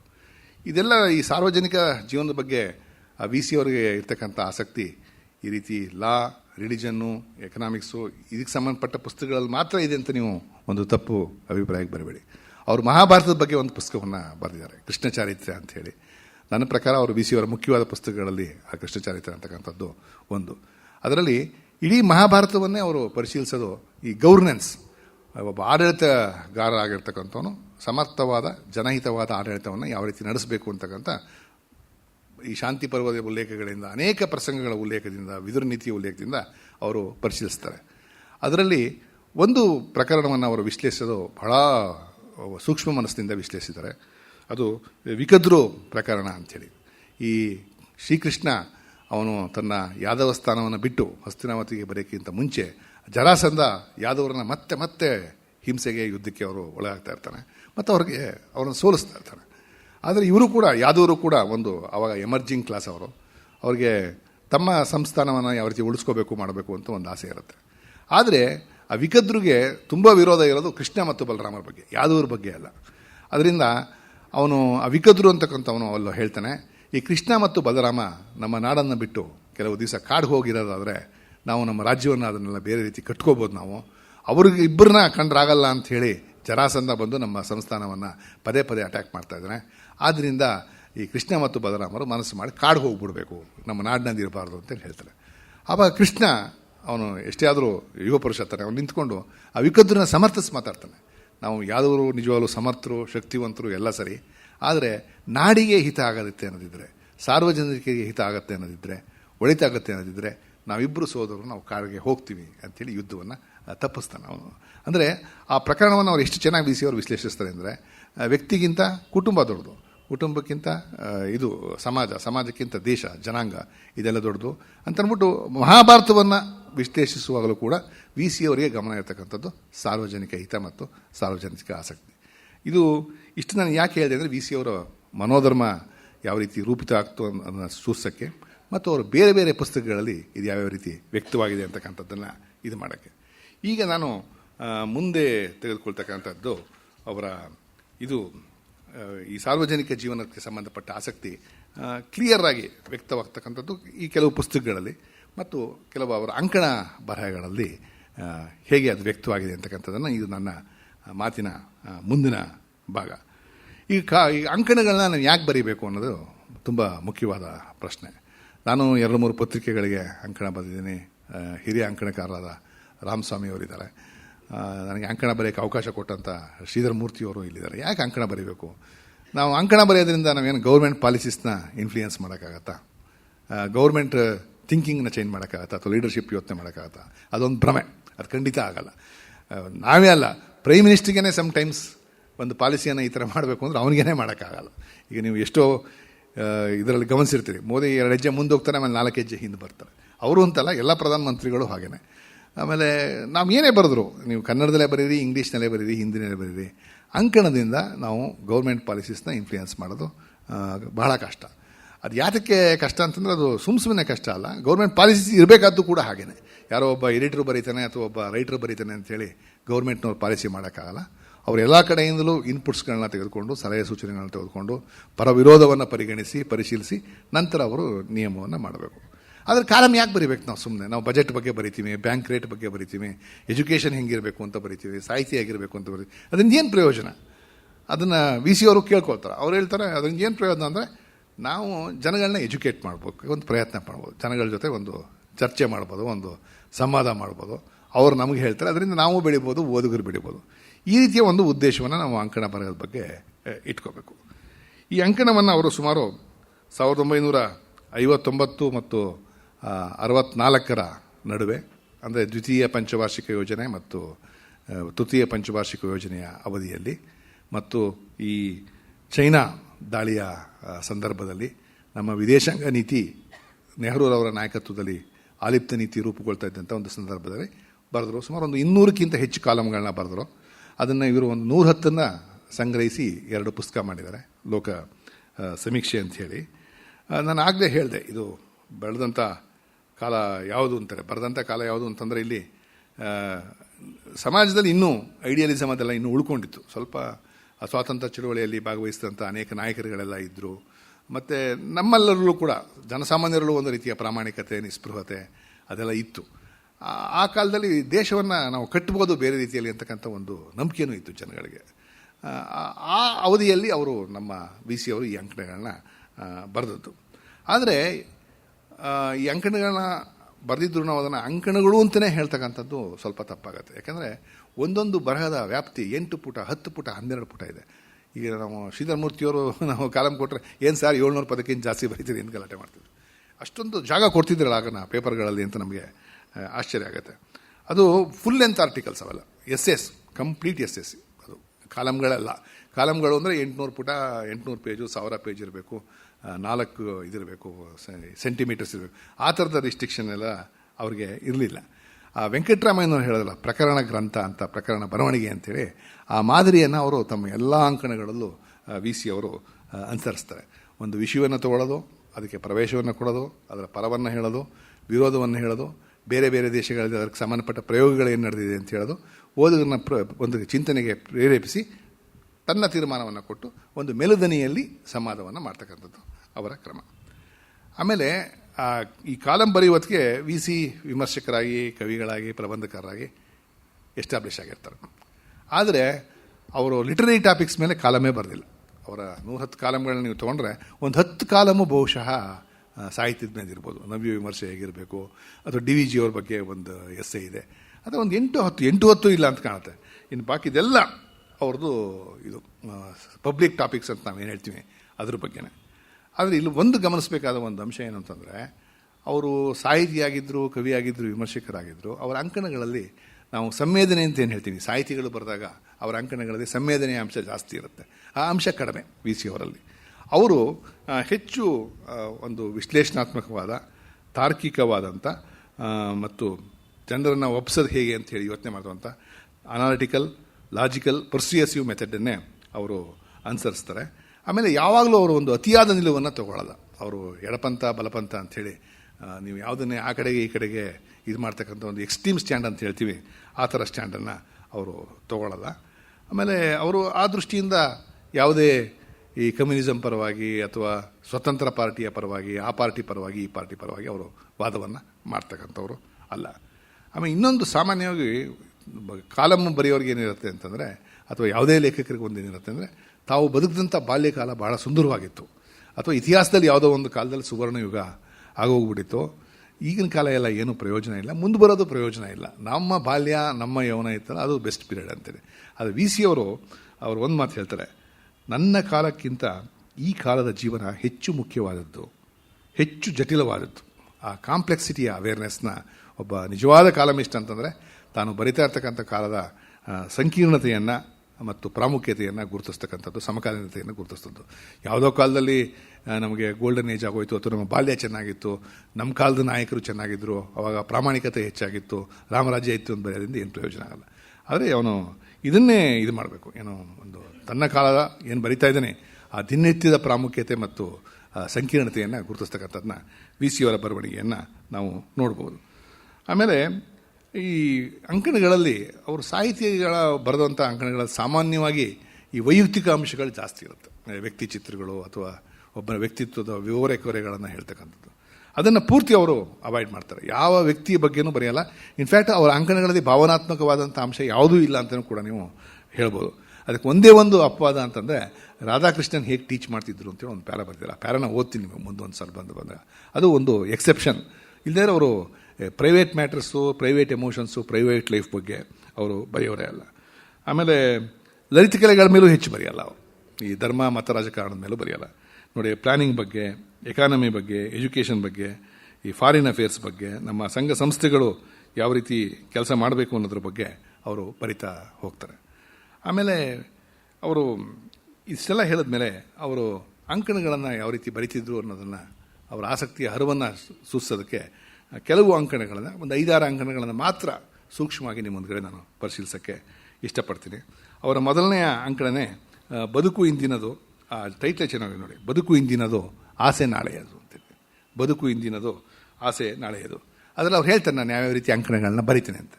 ಅದಕ್ಕೆ ಲೋಕ ಸಮೀಕ್ಷೆ ಅಂತ. ಲೋಕ ಸಮೀಕ್ಷೆಯಲ್ಲಿ ಇನ್ನು ಮುಂದೆ ಲೋಕ ಜೀವನಕ್ಕೆ ಸಂಬಂಧಿಸಿದ ಹಲವಾರು ಸಂಗತಿಗಳನ್ನು ವಿವರಿಸುವ, ಅರ್ಥ ಮಾಡಿಕೊಡುವ ಪ್ರಯತ್ನ ನಡೆಯುತ್ತದೆ. ಲೋಕ ಜೀವನವೆಂದರೆ ಎಲ್ಲ ಬಗೆಯ ಜೀವನ, ಆರ್ಥಿಕ, ರಾಜಕೀಯ, ಸಾಮಾಜಿಕ, ಧಾರ್ಮಿಕ, ಎಲ್ಲ ಬಗೆಯ ವ್ಯಾವಹಾರಿಕತೆಯದು. ವ್ಯಕ್ತಿಗಳು, ತತ್ವಗಳು, ಸಂಸ್ಥೆಗಳು, ಚಳವಳಿಗಳು, ಶಾಸ್ತ್ರ, ವಿಜ್ಞಾನ, ಕಲೆ, ಕ್ರಿಯಾಕಲ್ಪ, ಶಿಲ್ಪ, ಅಂತಾರಾಷ್ಟ್ರೀಯ ವ್ಯವಹಾರ, ಜನಾಂಗಗಳ ರಾಗದ್ವೇಷಗಳು, ಇತಿಹಾಸ, ಇವೆಲ್ಲದರ ಬೆಲೆ ಇವೆಲ್ಲ ಸೇರುತ್ತೆ. ಆಮೇಲೆ ಯಾವ ಜನತೆ ಬೆಳೆಯಬೇಕೆಂದರೂ ವ್ಯಕ್ತಿಗತವಾಗಿಯೂ ಜನ ಬೆಳೆಯಬೇಕು, ಜನತೆಯೂ ಸಂಘಟಿತವಾಗಬೇಕು. ರಾಷ್ಟ್ರಶಕ್ತಿ ಎಂದರೆ ಜನದ ಶಕ್ತಿ, ಜನ ಎಂದರೆ ವ್ಯಕ್ತಿಗಳು. ಇದನ್ನು ಇಟ್ಕೊಂಡು ಅವರ ಕಾಲಮ್ಸ್ನ ಸ್ಟಾರ್ಟ್ ಮಾಡ್ತಾರೆ. ಇದು ಅವರ ಮೊದಲನೆಯ ಕಾಲಮನ್ನು. ನಿಮಗೆ ಮತಕ್ಕೆ ನಾನು ಇನ್ನೊಂದು ಹೇಳಿದ್ನಲ್ಲ, ಪ್ರಾರಂಭದಲ್ಲೇ ಹೇಳಿದೆ, ಪಬ್ಲಿಕ್ ಅಂದರೆ ಡಿಫೈನ್ ಮಾಡ್ತಕ್ಕಂಥದ್ದೇ ಕಷ್ಟ ಅಂತ ಅಂದ್ಬಿಟ್ಟು ಅವರು ಅದನ್ನು ತಗೊಳ್ತಾರೆ. ಅದನ್ನು ತುಂಬ ಜನಮತ ಜನಹಿತ ಅಂತ ಒಂದು ಕಾಲಮ್ ಇದೆ, ಜನಮತ ಜನಹಿತ ಅಂತಕ್ಕಂಥ ಒಂದು ಕಾಲಮ್ ಇದೆ. ಅದರಲ್ಲಿ ಅವರು ಭಾಳ ಅವರು ರೆಕಗ್ನೈಸ್ ಮಾಡ್ತಾರೆ, ಈ ಪಬ್ಲಿಕ್ ಅಂತಕ್ಕಂಥದ್ದನ್ನು ಡಿಫೈನ್ ಮಾಡ್ತಕ್ಕಂಥದ್ದು ಬಹಳ ಕಷ್ಟ ಅಂಥೇಳಿ. ಹೀಗಾದರೆ ಜನರೆಲ್ಲರ ಮತ ಯಾವುದು, ಜನಮತ ಅಂತಂದ್ರೆ ಏನು, ಅದು ಬಹಳ ಕಷ್ಟ. ಜೊತೆಗೆ ಯಾವ ವಿಷಯದಲ್ಲಿ ಎಂಬ ಪ್ರಶ್ನೆಯನ್ನು ಕೇಳಿಕೊಳ್ಳಬೇಕಾಗುತ್ತದೆ. ವೃತ್ತಪತ್ರಿಕೆಗಳು ಜನಾಭಿಪ್ರಾಯವನ್ನು ಪ್ರತಿನಿಧಿಸುತ್ತಾರೆ ಎನ್ನುವುದುಂಟು. ಇಲ್ಲಿಯೂ ಅಷ್ಟೇ, ಸಂಪಾದಕರೇನು ಅವರು ಸಾರ್ವಜನಿಕರ ಪೂರ್ತಿ ಪ್ರತಿನಿಧಿಗಳಲ್ಲ. ಈಗ ನಮ್ಮಲ್ಲಿ 7 ಪೇಪರ್ ಇದ್ದರೆ ಈ ಪ್ರಜಾವಾಣಿ ಸಾರ್ವಜನಿಕ ಪ್ರತಿನಿಧಿನ, ವಿಜಯವಾಣಿ ಪ್ರತಿನಿಧಿನ, ಕನ್ನಡಪ್ರಭ ಪ್ರತಿನಿಧಿನ, ಒಬ್ಬೊಬ್ಬರು ಒಂದೊಂದು ಅಭಿಪ್ರಾಯ ಸೇರ್ತಾರೆ. ಇವೆಲ್ಲವೂ ಸೇರಿ ಅದು ನಿರ್ಮಾಣ ಆಗ್ತಕ್ಕಂಥದ್ದು ಸಾರ್ವಜನಿಕ ಸಂಗತಿ. ಅದಕ್ಕೆ ಇಲ್ಲಿ ಜನಹಿತ ಅಂದ್ರೇನು, ಯಾವ ವರ್ಗದ ಹಿತ, ಅದನ್ನು ಕೂಡ ಅವರು ಎಕ್ಸಾಮಿನ್ ಮಾಡ್ತಾರೆ. ನಾಡಿನ ಎಲ್ಲ ಪಕ್ಷಹಿತಗಳನ್ನು, ವಿರಸಗಳನ್ನು ಹೊಂದಿಸಿ ಬಹುಜನ ಹಿತಾಯ ಬಹುಜನ ಸುಖಾಯ ದುಡಿಯುವುದು ಪ್ರಜಾ ಸರ್ಕಾರಗಳ ಧರ್ಮ ಅಂಥೇಳಿ ಅವರು ಹೇಳ್ತಾರೆ. ಆಮೇಲೆ ಇನ್ನೊಂದು ಅವರ ದೃಷ್ಟಿಕೋನವನ್ನು ಅಥವಾ ಅವರ ವೈಚಾರಿಕತೆಯನ್ನು ಸೂಚಿಸ್ತಕ್ಕಂಥ ಇನ್ನೊಂದು ಅಂಕಣ ಅಂದರೆ ಈ ಕಾರ್ಮಿಕ ಸಂಘಟನೆಗಳು ಹೇಗೆ ಕೆಲಸ ಮಾಡಬೇಕು ಅಂತ. ಈಗ ನಮ್ಮಲ್ಲಿ ಗ್ಲೋಬಲೈಸೇಷನ್, ಲಿಬರಲೈಸೇಷನ್ ಮೇಲೆ ಲೇಬರ್ ಮೂವ್ಮೆಂಟ್ ಹೊಟ್ಟೆ ಹೋಯ್ತು. ನಮ್ಮದು ಲೇಬರ್ ಮೂವ್ಮೆಂಟ್ ಎಲ್ಲ ಮೂವ್ಮೆಂಟು ಹೊಟ್ಟೋಯ್ತು. ಆವಾಗ 1950s 1960ಸ್ನಲ್ಲಿ ದೇಶವನ್ನು ಹೊಸದಾಗಿ ಕಟ್ತಕ್ಕಂಥ ಪ್ರಾರಂಭದಲ್ಲಿ ಈ ಕಾರ್ಮಿಕ ಸಂಘಟನೆಗಳು ಕೂಡ ತುಂಬ ಚೆನ್ನಾಗಿ ಬೆಳೀತಾ ಇತ್ತು. ಆವಾಗ ಕಾರ್ಮಿಕ ಸಂಘಟನೆಗಳನ್ನ ವಿ ಸಿ ಅವರು ಒಪ್ತಾರೆ. ಅದು ಹೇಗೆ ರಚನೆ ಆಗಬೇಕು, ಅವರು ಹೇಗೆ ಚಂದಾವನ್ನು ಸಂಗ್ರಹಿಸಬೇಕು, ಹೇಗೆ ಪ್ರತಿನಿಧಿಗಳನ್ನು ಆಯ್ಕೆ ಮಾಡಬೇಕು, ಅವರು ಮುಷ್ಕರಕ್ಕೆ ಸಂಬಂಧಪಟ್ಟ ನೋಟಿಸನ್ನು ಹೇಗೆ ಕೊಡಬೇಕು, ಅವರು ಮುಷ್ಕರವನ್ನು ಮಾಡುವಾಗ ಒಟ್ಟು ಸೊಸೈಟಿಯ ಹಿತಾಸಕ್ತಿಯನ್ನು ಹೇಗೆ ಪರಿಗಣಿಸಬೇಕು ಅಥವಾ ಪರಿಗಣಿಸಬಾರದು, ಅವರಲ್ಲೇ ಒಡಕೆ ಬರದೇ ಇರುವಂಗೆ ನೋಡ್ಕೊಳ್ಬೇಕಾದ್ರೆ ಏನು ಮಾಡಬೇಕು, ಇದೆಲ್ಲವನ್ನು ಪರಿಶೀಲಿಸಿ ಆಮೇಲೆ ಆ ಕಾಲದಲ್ಲಿ ನಡೆದಂಥ 2 ಸುಪ್ರಸಿದ್ಧ ಮುಷ್ಕರಗಳು ಇಂಗ್ಲೆಂಡ್ನಲ್ಲಿ ಮತ್ತು ಅಮೆರಿಕಾದಲ್ಲಿ ಪ್ರಿಂಟಿಂಗ್ ಇಂಡಸ್ಟ್ರಿಯಲ್ಲಿ ಮತ್ತು ಸ್ಟೀಲ್ ಇಂಡಸ್ಟ್ರಿಯಲ್ಲಿ ನಡೆದಂಥ ಮುಷ್ಕರಗಳನ್ನು ವಿಶ್ಲೇಷಿಸಿ ಅದರಿಂದ ಉತ್ಪಾದನೆಗೆ ಮತ್ತು ರಾಷ್ಟ್ರೀಯ ಆದಾಯಕ್ಕೆ ಯಾವ ರೀತಿಯ ತೊಂದರೆ ಆಯಿತು ಅಂತಕ್ಕಂಥದ್ದನ್ನು ಹೇಳ್ತಾರೆ. ನಾನು ಹೇಳಿದೆ, ಈಗ ಅವರು ಕಾರ್ಮಿಕರ ಸಂಘದ ಪರವಾಗಿಯೇ ಬರೀಬೋದಾಗಿತ್ತು. ಕಾರ್ಮಿಕರ ಸಂಘದಿಂದ ದೇಶಕ್ಕೆ ತೊಂದರೆ ಆಗುತ್ತೆ ಅಂತೇಳಿ ವಿರೋಧ ಮಾಡೋ ಬರೀಬೋದಾಗಿತ್ತು. ಅದು ವಿ ಸಿ ಅವರ ಕ್ರಮ ಅಲ್ಲ ಅದು. ಆದರೆ ಎಲ್ಲವನ್ನೂ ಗಮನಿಸಿ ಕಾರ್ಮಿಕ ಸಂಘಗಳು ಹೇಗೆ ಚೆನ್ನಾಗಿ ನಡಿಬೇಕು ಅಂತಲೇ ಹೇಳಿ ಅದಕ್ಕೆ ಸಾಕಷ್ಟು ಸಲಹೆಗಳನ್ನು ಕೊಟ್ಟು ಅವರು ಮುಷ್ಕರ ಅದನ್ನೆಲ್ಲ ಮಾಡುವಾಗ ಯಾವ ರೀತಿ ಮಾಡಬೇಕು ಅಂತಕ್ಕಂಥ ಕೂಡ ಒಂದು ಸಲಹೆಯನ್ನು ಅವರು ಕೊಡ್ತಾರೆ. ಇದು ಎಕಾನಮಿಯ ದೃಷ್ಟಿಯಿಂದ ಮತ್ತು ಸೊಸೈಟಿಯ ದೃಷ್ಟಿಯಿಂದ ಬಹಳ ಮುಖ್ಯವಾದದ್ದು. ಇವತ್ತಿನ ನಮಗೆ ಮೊನ್ನೆ ಪೇಪರ್ ಬರೀತಾರೆ 45 ದಿವಸದಲ್ಲಿ ನಮಗೆ 5 ಬಂದ್ ಆಗಿದೆ ಅಂತ. ಈಗ ನಮಗೆ 45 ದಿವಸದಲ್ಲಿ ಕರ್ನಾಟಕದಲ್ಲಿ 5 ಬಂದ್ ಆಗಿದೆ ಅಂತಿರ್ತಾರೆ. ಆ ಹಿನ್ನೆಲೆಯಲ್ಲಿ ಈ ಪ್ರಬಂಧವನ್ನು ಮತ್ತೊಮ್ಮೆ ನಾವು ಓದ್ಬೋದು ಅಂತ ಅನಿಸುತ್ತೆ. ಆಮೇಲೆ ಯೋಜನೆಯಷ್ಟೇ ವಿತರಣೆಯು ಮುಖ್ಯ. ಅಂದರೆ ಪ್ರೊಡಕ್ಷನ್ಗೇ ನೀವು ಬರೀ ಗಮನ ಕೊಟ್ಕೊಂಡಿದ್ರೆ, ಜಿ ಡಿ ಪಿಗೇ ಗಮನ ಕೊಟ್ಕೊಂಡಿದ್ರೆ, ಬರೀ ಪ್ಲ್ಯಾನಿಂಗ್ಗೆ ಗಮನ ಕೊಟ್ಕೊಂಡಿದ್ರೆ ಅದು ಜನಹಿತ ಆಗಲ್ಲ, ಸಾರ್ವಜನಿಕ ಆಗಲ್ಲ. ಇದೆಲ್ಲ ಹೇಗೆ ಹಂಚಿಕೆ ಆಗುತ್ತೆ, ಡಿಸ್ಟ್ರಿಬ್ಯೂಷನ್ ಆಗುತ್ತೆ, ವಿತರಣೆ ಆಗುತ್ತೆ, ಅದು ಮುಖ್ಯ ಅಂತ ಹೇಳಿ ಒಂದು ಇದನ್ನು ಪ್ಲ್ಯಾನಿಂಗನ್ನು ಬರೀ ಸರ್ಕಾರ ಮಾಡೋದ್ರಾಗಲ್ಲ, ಜನರು ಅದನ್ನು ಪ್ಲ್ಯಾನಿಂಗ್ ಕಾನ್ಸೆಪ್ಟನ್ನ ಅಳವಡಿಸ್ಕೊಳ್ಬೇಕು ತಮ್ಮ ವೈಯಕ್ತಿಕ ಜೀವನದಲ್ಲಿ, ಕೌಟುಂಬಿಕ ಜೀವನದಲ್ಲಿ ಮತ್ತು ವೃತ್ತಿ ಜೀವನದಲ್ಲಿ. ಆವಾಗಲೇ ಅದು ಬೆಳೀತಕ್ಕಂಥದ್ದು ಅಂತ ಹೇಳಿ ಹೇಳ್ತಾರೆ. ಅದನ್ನು ಒಂದು ಎಸ್ಸೆ ಮಾಡ್ತಾರೆ. ಆಮೇಲೆ ಇಂಗ್ಲೀಷ್ ಪಕ್ಷಪಾತದಿಂದ ನಮಗೆ ಏನು ತೊಂದರೆ ಆಗುತ್ತಾ ಅಂತ ಹೇಳಿ ಒಂದು ಎಸ್ಸೆಯನ್ನು ಬರೆದಿದ್ದಾರೆ. ಇಂಗ್ಲೀಷ್ ಪಕ್ಷಪಾತದಿಂದ ಭಾವದಾಸ್ಯ ಉಂಟಾಗುವುದೇ ಅಂಥೇಳಿ. ಇಲ್ಲ, ನಾವು ಬೇರೆ ದೇಶಗಳಿಂದ, ಬೇರೆ ಸಂಸ್ಕೃತಿಗಳಿಂದ, ಬೇರೆ ಭಾಷೆಗಳಿಂದ ಕಲಿತಕ್ಕಂಥದ್ದು ಇದೆ. ಆದರೆ ನಾವು ಅದನ್ನೆಲ್ಲ ಬಿಟ್ಬಿಟ್ಟು ನಮ್ಮ ದೇಶದ ನಮ್ಮ ಇದನ್ನೇ ಇದು ಮಾಡ್ಕೊಂಡಿರ್ತೀವಿ, ಒಂಥರ ಕೂಪು ಮಂಡುಕ ಥರ ಇರ್ತೀವಿ ಅಂದರೆ ನಮ್ಮ ಸೊಸೈಟಿನ ಪೂರ್ತಿ ಒಂದು 500 ವರ್ಷ ಹಿಂದಕ್ಕೆ ತೊಗೊಂಡು ಹೋಗಬೇಕಾಗತ್ತೆ. ಆ ಥರ ಆಗಲ್ಲ. ನಾವು ಹೊರದೇಶದಿಂದ, ಹೊರ ಭಾಷೆಯಿಂದ ಕಲಿಯೋದಕ್ಕೆ ರೆಡಿ ಇರಬೇಕು ಅಂಥೇಳಿ ಇಂಗ್ಲೀಷ್ ಪಕ್ಷಪಾತದಿಂದ ಭಾವದಾಸ್ಯ ಉಂಟಾಗುವುದೇ ಅಂಥೇಳಿ ಒಂದು ಇದನ್ನು ಅವರು ಒಂದು ಎಸೆಯನ್ನು, ದೀರ್ಘವಾದ ಎಸೆಯನ್ನು ಒಂದು ಅಂಕಣವನ್ನು ಬರೆದಿದ್ದಾರೆ. ಅದರಲ್ಲಿ ಅವ್ರು ಹೇಳ್ತಾರೆ, ಇಂಗ್ಲೀಷನ್ನು ಪಾಶ್ಚಾತ್ಯ ರೀತಿಯನ್ನು ಒಲ್ಲೆ ಎಂಬುವರು ಇದನ್ನು ಯೋಚಿಸಬೇಕು. ವಿಜ್ಞಾನವನ್ನು ಆಧುನಿಕದ ಮೂದಲಿಕೆಯನ್ನು ಬಿಟ್ಟರೆ ಏಕಾಂತದಲ್ಲಿ ನಾವು ಹೇಗೋ ಬೆಳೆಯಬಹುದು, ಅಥವಾ ಮನಸ್ಸಿನ ಮೇಲೆ ಆಮೆ ಚಿಪ್ಪನ್ನೋ ಮೊಸಳೆ ಚಪ್ಪನ್ನೋ ಬೆಳೆಸಿಕೊಳ್ಳಬಹುದು ಅಂತ. ಆಮೇಲೆ ಹಿಂದಿ ದೇಶ ಭಾಷೆಗಳು ಎಂಬ ಕಾರ್ಪಣ್ಯಗಳನ್ನು ಉಗ್ರ ಮಾಡುವ ಮನೋಭಾವವುಳ್ಳವರು ಈ ಆತ್ಮ ಸಾಹಸದ ಕಡೆಗೆ ನೋಡಬೇಕು. ಎಲ್ಲಿ ಈ ಸಾಹಸ ಬೆಳೆಯುತ್ತಿದೆಯೋ ಅದನ್ನು ಅರಿಯಲು, ನಾವು ಬಳಸಿಕೊಳ್ಳಲು, ನಾವು ಉಳಿಯಲು, ಅವರಿಂದ ಉಳಿದುಕೊಳ್ಳಲು ಅವರ ಭಾಷೆ ತಂತ್ರಗಳ ತಿಳುವಳಿಕೆ ಅಗತ್ಯ. ಅವರ ದೃಷ್ಟಿ ನಮ್ಮದಕ್ಕೆ ಪೂರಕ, ನಮ್ಮದು ಅವರದಕ್ಕೆ ಹಾಗೆ. ನಮ್ಮ ಭಾಷೆಗಳನ್ನು ಬೆಳೆಸೋಣ, ಅವುಗಳ ಮೂಲಕ ನಮ್ಮ ಜನಕ್ಕೆ ಹೊಸ ಕಾಲದ ತಿಳುವಳಿಕೆಯನ್ನು ಕೊಡೋಣ. ಆದರೆ ಇಂದಿನ ತಿಳುವಳಿಕೆಯ ಮೂಲಸ್ಥಾನ ಸಮಗ್ರ ಪ್ರಪಂಚ. ನಾವು ಏನೇ ಮಾಡಿದ್ರೂ ನಮಗೆ ವರ್ಲ್ಡ್ದೊಂದು ವ್ಯೂ ಇರಬೇಕು, ವಿಶ್ವದಲ್ಲಿ ಏನೇನಾಗ್ತಾ ಇದೆ ಅಂತಕ್ಕಂಥದ್ದನ್ನು ತಿಳ್ಕೋಬೇಕು ಅಂತೇಳಿ ಹೇಳ್ತಾರೆ. ನಾನು ನಿಮಗೆ ಹೇಳಿದೆ, ಅವರು ಬರೀ ಪಬ್ಲಿಕ್ ಬಗ್ಗೆನೇ ಬರೀತಾರೆ ಮತ್ತು ಇದು ಪ್ರೈವೇಟ್ ಮ್ಯಾಟರ್ಸ್ ಬಗ್ಗೆ ಬರೆಯೋದೇ ಇಲ್ಲ ಅಂಥೇಳಿ. ಒಂದು ಎಕ್ಸೆಪ್ಷನ್ ನಾನು ಗುರುತಿಸಿದವರು ಅಂಕಣ ಬರಹಗಳಿಂದ ರಾಧಾಕೃಷ್ಣನ್ ಅವರು ಯಾವ ಥರ ಪಾಠ ಮಾಡ್ತಾಯಿದ್ರು ಅಂಥೇಳಿ. ಅದು ಆ ಭಾಗ ನಾವು ಓದೋದ್ರಿಂದ ಎಲ್ರಿಗೂ ಖುಷಿನೂ ಆಗ್ಬೋದು ಅಂತ ಕಾಣುತ್ತೆ. ಅವರು ಬರೀತಾರೆ, ಅವ್ರದ್ದು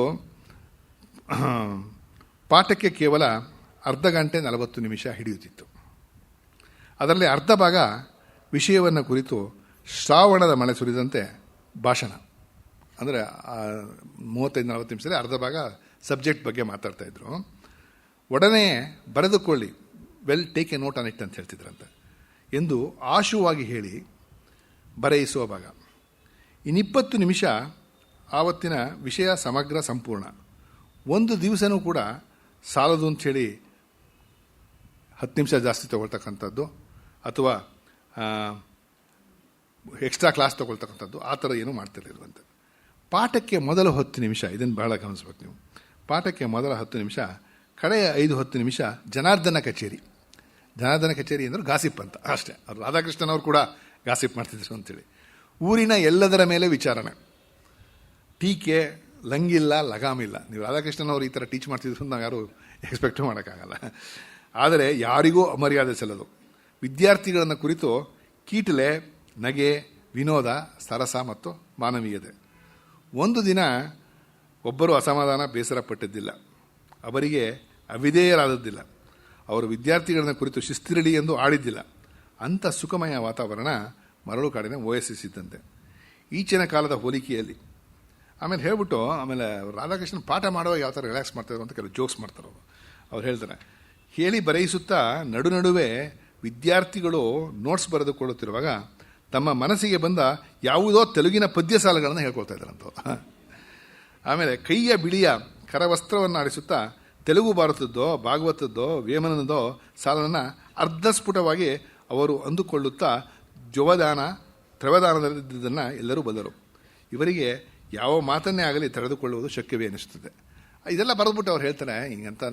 ಇಷ್ಟೆಲ್ಲ ವಿಟ್ಟಿಯಾಗಿದ್ದಂಥ ಪರ್ಸನ್ನು ರಾಧಾಕೃಷ್ಣನ್ ಅವರು ನಮ್ಮಂಥ ಸ್ಟೂಡೆಂಟ್ಸ್ನೆಲ್ಲ ಡೀಲ್ ಮಾಡ್ತಾ ಇದ್ದರಿಂದಲೇ ಮುಂದೆ ಅವರು ರಾಜ್ಯಸಭೆಯ ಉಪಾಧ್ಯಕ್ಷರಾದಮೇಲೆ ಆಗಿನ ಕಾಲದಲ್ಲಿ ಭೂಪೇಶ್ ಗುಪ್ತಾ ಅಂತೇಳಿ ಒಬ್ಬ ಭಾಳ ದೊಡ್ಡ ಕಮ್ಯುನಿಸ್ಟ್ ಲೀಡರ್, ಫೈರ್ ಬ್ರ್ಯಾಂಡ್ ಅವ್ರು ಹೇಳ್ತಾರೆ, ಇಲ್ಲಿ ನಮ್ಮನ್ನು ನಡೆಸಿಕೊಳ್ಳುತ್ತಿದ್ದಂತೆಯೇ ಭೂಪೇಶ್ ಗುಪ್ತರನ್ನ ರಾಜ್ಯಸಭೆಯಲ್ಲಿ ನಡೆಸ್ಕೊಂಡ್ರು ಅಂತೇಳಿ ಬರೀತಾರೆ.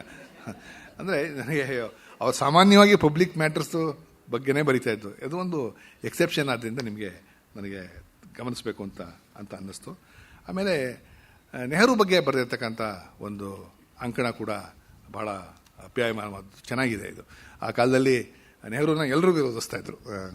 ಎಲ್ಲ ಬಲಪಂಥೀಯರು, ಕಮ್ಯುನಿಸ್ಟರು ಮತ್ತು ನಮ್ಮ ನವ್ಯ ಸಾಹಿತಿಗಳು. ಅಡಿಗರಂತೂ ನೆಹರು ನಿವೃತ್ತರಾಗೋದಿಲ್ಲ ಅಂತ ಒಂದು ಪದ್ಯವನ್ನು ಬರೆದುಬಿಟ್ಟಿದ್ರು ಅವರು. ಆ ಸಂದರ್ಭದಲ್ಲಿ ಈ ನೆಹರೂನ ಮಾತುಗಾರಿಕೆಯನ್ನು ಗೇಲ್ ಮಾಡ್ತಾ ಇದ್ದಾಗ ಅವರು ವಿ ಸಿ ಹೇಳ್ತಾರೆ, ನೆಹರು ಮಾಡ್ತಾ ಇದ್ದದ್ದು ಮಾತುಗಾರಿಕೆ ಅಲ್ಲ, ಅದು ವಾಗ್ರೂಪದ ಅಲ್ಲ. ಈ ಜನಗಳಿಗೆ ನೆಹರು ಪಬ್ಲಿಕ್ ಮೀಟಿಂಗಲ್ಲಿ ಈ ದೊಡ್ಡ ದೊಡ್ಡ ಯೋಜನೆಗಳ ಬಗ್ಗೆ, ಬಾಕ್ರಾನಂಗಲ್ ಬಗ್ಗೆ, ಆಮೇಲೆ ರೂರ್ಕೆಲಾ ಪ್ಲ್ಯಾಂಟ್ ಬಗ್ಗೆ, ಅದ್ರ ಬಗ್ಗೆ ಎಲ್ಲ ಮಾತಾಡ್ತಾ ಇದ್ರಲ್ಲ, ಅದು it's A sort of public education ಅಂತ ಹೇಳಿ ಅವರು ಅದನ್ನು ಸಮರ್ಥಿಸ್ತಾರೆ. ಆಮೇಲೆ ನೆಹರು ಅವ್ರಿಗೆ ಇನ್ನೊಂದು ವಿರೋಧ ಏನಿತ್ತು ಅಂದರೆ, ಅವರು ಈ ನಮ್ಮ ಇದನ್ನು ಪರಂಪರೆಯನ್ನು ಮತ್ತು ಧರ್ಮಕ್ಕಿಂತ ಹೆಚ್ಚಾಗಿ ಪಶ್ಚಿಮದಿಂದ ಬಂದಿದ್ದಕ್ಕೆ ಒಂದು ಎಂಫ್ಯಾಸಿಸ್ನ ಕೊಡ್ತಾರೆ ಅಂತ ಹೇಳ್ತಕ್ಕಂಥ ಒಂದು ಟೀಕೆಯು ನೆರವೇರಿತ್ತು. ಅದನ್ನು ವಿ ಸಿ ಅವ್ರು ಹೇಳ್ತಾರೆ, ಧರ್ಮ ಅಂದರೆ ಏನು ಕೊನೆಗೆ ಅಂತ ಒಂದು ಪ್ರಶ್ನೆ ಹೇಳ್ತಾರೆ. ಧರ್ಮ ಅಂದರೆ ಧರ್ಮದ ಸತ್ವ ಅಂದರೆ ಸಮದೃಷ್ಟಿ, ಸಮಾನತೆ ಅಷ್ಟೆ. ಅದನ್ನು ನೆಹರು ಬೇರೆಯ ಪರಿಭಾಷೆಯಲ್ಲಿ ಹೇಳ್ತಾ ಇದ್ದಾರೆ, ವಿಜ್ಞಾನದ ಪರಿಭಾಷೆಯಲ್ಲಿ ಹೇಳ್ತಾ ಇದ್ದಾರೆ. ನೆಹರು ಅವರಿಗೆ ವಿಜ್ಞಾನವೇ ಆಧ್ಯಾತ್ಮವಾಗಿದೆ, ಅದು ಸಮಾಜವಾದಿ ಪರಿಭಾಷೆಯಲ್ಲಿ ಹೇಳ್ತಾ ಇದ್ದಾರೆ. ಅದರಿಂದ ನೀವು ಅವ್ರನ್ನ ಆ ಥರ ಧರ್ಮ ವಿರೋಧಿ ಅಥವಾ ಆಧ್ಯಾತ್ಮ ವಿರೋಧಿ ಹೇಳಬೇಡಿ ಅಂತ ಹೇಳಿ ಒಂದು ಇದನ್ನು ಅವರು ಒಂದು ವಿಚಾರವನ್ನು ಮಂಡಿಸ್ತಾರೆ. ಅದೇ ರೀತಿ ಈ ಸುಭಾಷ್ ಚಂದ್ರ ಬೋಸ್ಗೂ ಮತ್ತು ನೆಹರುಗೂ ಅವಾಗ ಬಹಳ ಜನಪ್ರಿಯತೆಯಲ್ಲಿ ದೊಡ್ಡ ಸ್ಪರ್ಧೆ. ಯುವಕರೆಲ್ಲ ಅವಾಗ ಸಪೋರ್ಟ್ ಮಾಡ್ತಾ ಇದ್ದದ್ದು ಸುಭಾಷ್ ಚಂದ್ರ ಬೋಸ್ ಅವ್ರಿಗೇನೆ. ವಿ ಸಿ ಆ ಅಂಶವನ್ನು ಕೂಡ ಪರಿಶೀಲಿಸ್ತಾರೆ. ಆವಾಗ ಇವತ್ತು ಸುಭಾಷ್ ಬಗ್ಗೆ ಎಲ್ಲ ಭಾಳ ಕಾಂಟ್ರವರ್ಸಿ ಎಲ್ಲ ನಡೀತಾ ಇದೆ. ಆವಾಗ ನೆಹರು ಒಂದು ಮಾತನ್ನು ಹೇಳ್ತಾರೆ, ಅದು ಬಹುಶಃ ಇವತ್ತಿಗೂ ಪ್ರಸ್ತುತವಾದದ್ದು ಅಂತ ಹೇಳ್ತಾರೆ. ಅವರು ಜಪಾನ್ ಆರ್ಮಿ ಅದನ್ನೆಲ್ಲ ತೊಗೊಂಡು ಬಂದು ನಮ್ಮ ದೇಶಕ್ಕೆ ಸ್ವಾತಂತ್ರ್ಯವನ್ನು ಪಡಿಬೇಕು ಅಂತಕ್ಕಂಥದ್ದು ಸುಭಾಷ್ ಅವರ ಒಂದು ನಿಲುವಾಗಿತ್ತು. ಅದಕ್ಕೆ ತುಂಬ ಬೆಂಬಲ ಇತ್ತು. ಜನಪ್ರಿಯತೆಯ ಆಧಾರವಾಗಿ ನೀವು ತಗೊಂಡಿದ್ರೆ ಗಾಂಧಿ ಮತ್ತು ನೆಹರು ಅವರಿಗೆ ಸರಿಸಮಾನವಾಗಿದ್ದಂಥವ್ರು ಸುಭಾಷ್ ಚಂದ್ರ ಬೋಸು. ಯುವಕರನ್ನೇ ಬಿಟ್ಟಿದ್ರೆ ಸುಭಾಷ್ ಪ್ರಧಾನಮಂತ್ರಿನೂ ಆಗ್ತಿದ್ರು ಅಂತ ಕಾಣುತ್ತೆ.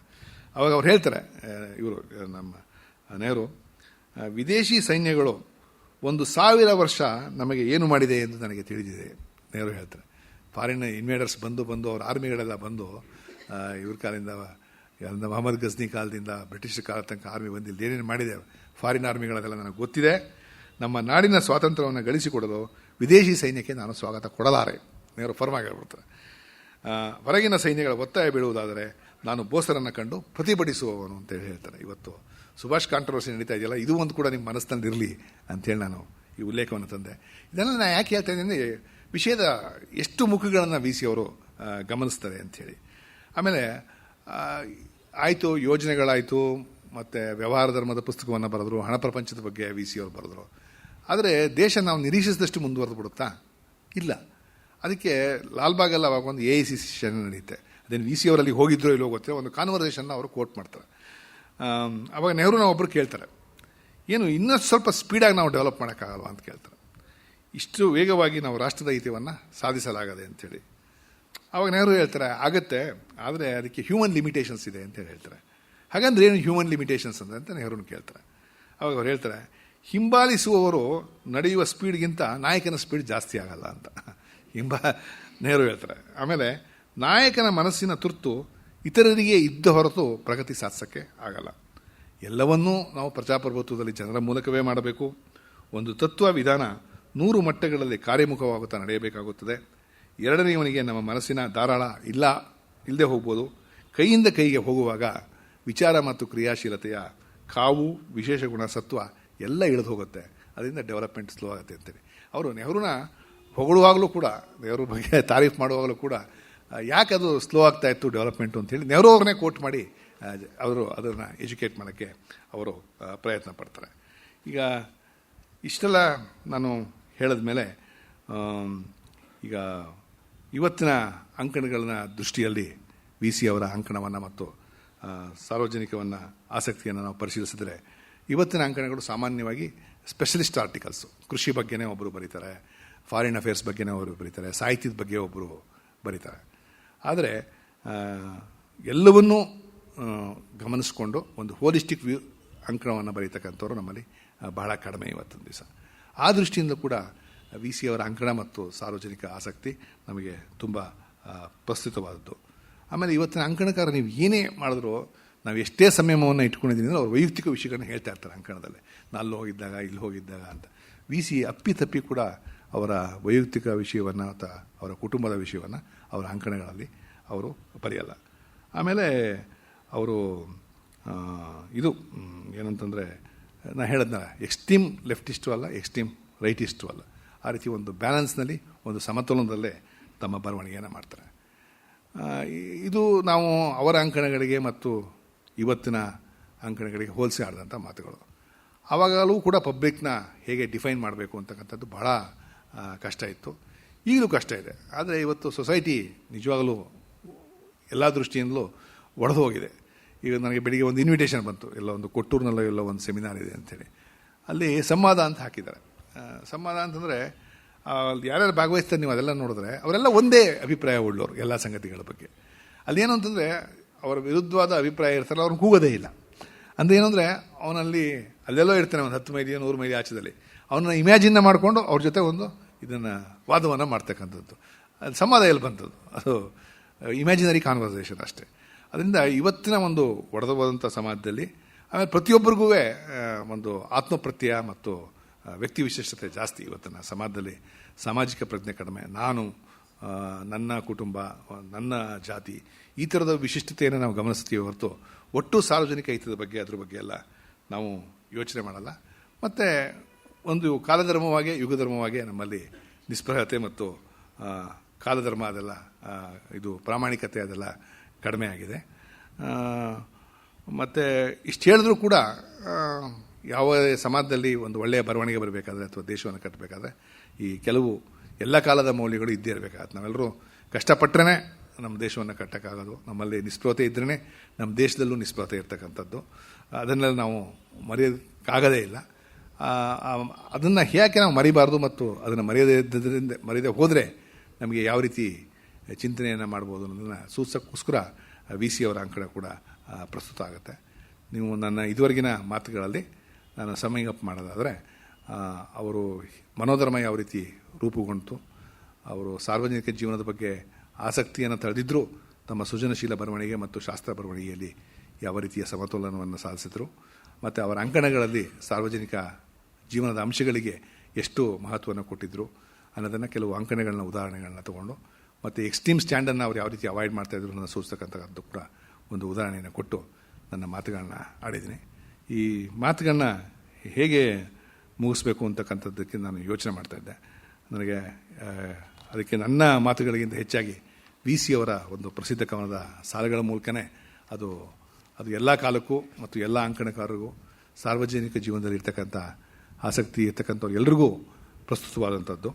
ಆ ಸಾಲುಗಳನ್ನ ಓದಿ ನನ್ನ ಮಾತುಗಳನ್ನ ಮುಗಿಸೋಕ್ಕೆ ಇಷ್ಟಪಡ್ತೇನೆ. ಅದು ಅಭಿ ಅಂತಕ್ಕಂಥ ರಾಮಸ್ವಾಮಿಯವರು ಕೋಟ್ ಮಾಡೋದಲ್ಲ ಆ ಪದ್ಯದ ಸಾಲುಗಳು. ಮಣಿಯದಿಹ ಮನವೊಂದು ಸಾಧಿಸುವ ಹಠವೊಂದು, ಮಣಿಯದಿಹ ಮನವೊಂದು ಸಾಧಿಸುವ ಹಠವೊಂದು, ನಿಜದ ನೇರಕ್ಕೆ ನಡೆವ ನಿಶ್ಚಲತೆಯೊಂದು, ನಿಜದ ನೇರಕ್ಕೆ ನಡೆವ ನಿಶ್ಚಲತೆಯೊಂದು, ಅನ್ಯಾಯಕ್ಕೆಂದೆಂದು ಭಾಗದೆಚ್ಚರವೊಂದು, ಮರುಕಕ್ಕೆ ಪ್ರೇಮಕ್ಕೆ ಚಿರತೆರದ ಎದೆಯೊಂದು, ಮರುಕಕ್ಕೆ ಪ್ರೇಮಕ್ಕೆ ಚಿರತೆರದ ಎದೆಯೊಂದು, ಅಭಿ ಅಭಿ ಅಭಿ ಎಂಬ ತಾರಕ ವಾಕ್ಯ ನಾಡಿಯನ್ನು ನಡೆಸುತ್ತಿದೆ, ಬಾಳನ್ನ ತಿದ್ದುತ್ತಿದೆ, ನಡೆ ಮುಂದಕ್ಕೆನ್ನುತ್ತಾ ಕೂಗುತ್ತಿದೆ, ನುಗ್ಗಿಸುತ್ತಿದೆ, ಮಣಿಯದೆಯ ಮನವೊಂದು ಸಾಧಿಸುವ ಹಠವೊಂದು. ಎಲ್ರಿಗೂ ನಮಸ್ಕಾರ. Thank you.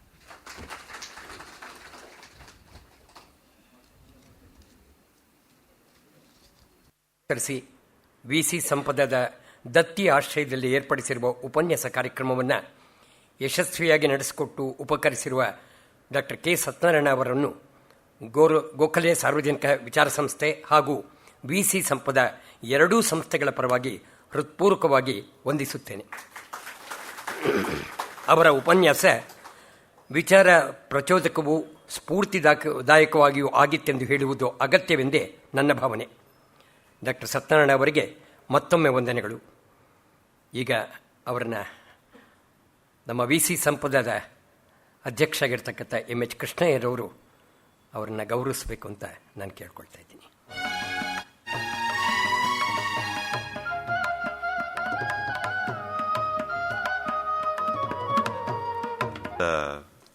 ಕೆ ಸತ್ಯನಾರಾಯಣ ಅವರಲ್ಲಿ ಒಂದು ವಿನಂತಿ.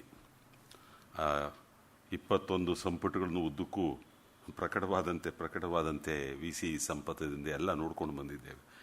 ಇವರೇ ಹೇಳ್ತಿದ್ದಾಗೆ ನಮ್ಮದೆಲ್ಲ ಎಲ್ಲೋ ಪಾರ್ಶ್ವನೋಟಗಳಾಯ್ತೇನೋ ಅಂತ ಅನ್ನಿಸ್ತಾ ಇದೆ.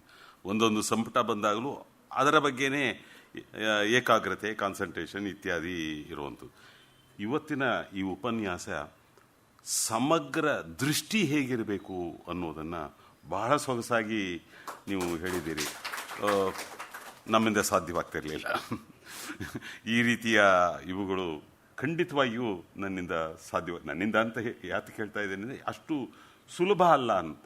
ಆ ಸಮಗ್ರ ಗ್ರಹಿಕೆ ಇದೆಯಲ್ಲ, ನಡುವೆ ಅವುಗಳನ್ನು ತೆಗೆದುಕೊಂಡು ಇವತ್ತು ಒಂದು ಕಡೆ ಒಂದು ವ್ಯಕ್ತಿತ್ವವನ್ನು ಕಟ್ಟಿ ತೋರಿಸಿದ್ದೀರಿ VCದು, ಇನ್ನೊಂದು ಕಡೆ ಅವರ ಮನಸ್ಸನ್ನು ಕಟ್ಟಿ ನೀವು ತೋರಿಸಿದ್ದೀರಿ. ಈ ಎರಡನ್ನೂ ತೂಗಿಸೋದಿದೆಯಲ್ಲ ಕಷ್ಟ. ದಯಮಾಡಿ ವಿನಂತಿ ಏನಂದರೆ ಇದನ್ನು ಇನ್ನೂ ಸ್ವಲ್ಪ ದೀರ್ಘವಾದರೂ, ಇದು 1 ಗಂಟೆಗೆ ಇವತ್ತು ಮಿತಿಗೊಳಿಸ್ಕೊಂಡಿದ್ದೀರಿ, ಸ್ವಲ್ಪ ದೀರ್ಘವಾದರೂ ಚಿಂತೆ ಇಲ್ಲ. ಬರವಣಿಗೆಯಲ್ಲಿ ದಯವಿಟ್ಟು ಇದನ್ನು ಕೊಡಬೇಕು. ನಾವು ಯಾವುದಾದ್ರೂ ಒಂದು ರೀತಿಯಲ್ಲಿ ಸಂಪದದಿಂದ ನಾವು ಅದನ್ನು ಬಳಸ್ಕೊಳ್ತೇವೆ ಅಂತ ಅಷ್ಟೇ. ಆಗಿರುವ ಡಾಕ್ಟರ್ SR ರಾಮಸ್ವಾಮಿಯವರು ಹಾಗೂ VC ಸಂಪದದ ಗೌರವಾಧ್ಯಕ್ಷರಾಗಿರುವ ಪ್ರೊಫೆಸರ್ MH ಕೃಷ್ಣಯ್ಯ ಅವರು ಕೂಡ ತಮ್ಮ ಉಪಸ್ಥಿತಿಯಿಂದ ಕಾರ್ಯಕ್ರಮವನ್ನು ಚಂದಗೊಳಿಸಿದ್ದಾರೆ. ಅವರಿಬ್ಬರಿಗೂ ಕೂಡ ಗೌರವಪೂರ್ವಕ ವಂದನೆಗಳು. ನಾಳೆ ಅಂದರೆ 2/10/2015 ಶುಕ್ರವಾರ ಸಂಜೆ 6:30ಕ್ಕೆ ಒಂದು ಒಳ್ಳೆಯ ಕಾರ್ಯಕ್ರಮವಿದೆ. ಪ್ರತಿವಾದಿ ಭಯಂಕರ ನರಸಿಂಹಾಚಾರ್ ಮತ್ತು ಶ್ರೀಮತಿ ಲಕ್ಷ್ಮಮ್ಮ ಅವರ ಸ್ಮರಣೆಯಲ್ಲಿ ಶ್ರೀ PN ರಾಘವನ್ ಪ್ರಯೋಜಿಸಿರುವ ಉಪನ್ಯಾಸ ಡಾಕ್ಟರ್ MD ಶ್ರೀನಿವಾಸ್ ಅವರಿಂದ. ಅವರು chairman centre for policy studies, Chennai. ವಿಷಯ ಭಾರತದ ಧರ್ಮಾನುಸಾರ ಜನಸಂಖ್ಯೆ ಒಂದು ಚಾರಿತ್ರಿಕ ವಿಶ್ಲೇಷಣೆ. ಎಲ್ಲರೂ ಕೂಡ ಆಗಮಿಸಬೇಕು ಅಂತ ಕೇಳ್ಕೊಳ್ತಾ ಇದ್ದೀನಿ. ಇಂದಿನ ಕಾರ್ಯಕ್ರಮಕ್ಕೆ ಆಗಮಿಸಿ ಇದನ್ನು ಯಶಸ್ವಿಗೊಳಿಸಿರುವ ತಮಗೆಲ್ಲರಿಗೂ ಕೂಡ ಎರಡೂ ಸಂಸ್ಥೆಗಳ ಪರವಾಗಿ ಅನಂತ ವಂದನೆಗಳನ್ನು ಅರ್ಪಿಸಿ ಇದೀಗ ಕಾರ್ಯಕ್ರಮವನ್ನು ಮುಕ್ತಾಯಗೊಳಿಸ್ತಾ ಇದ್ದೀವಿ. ನಮಸ್ಕಾರ.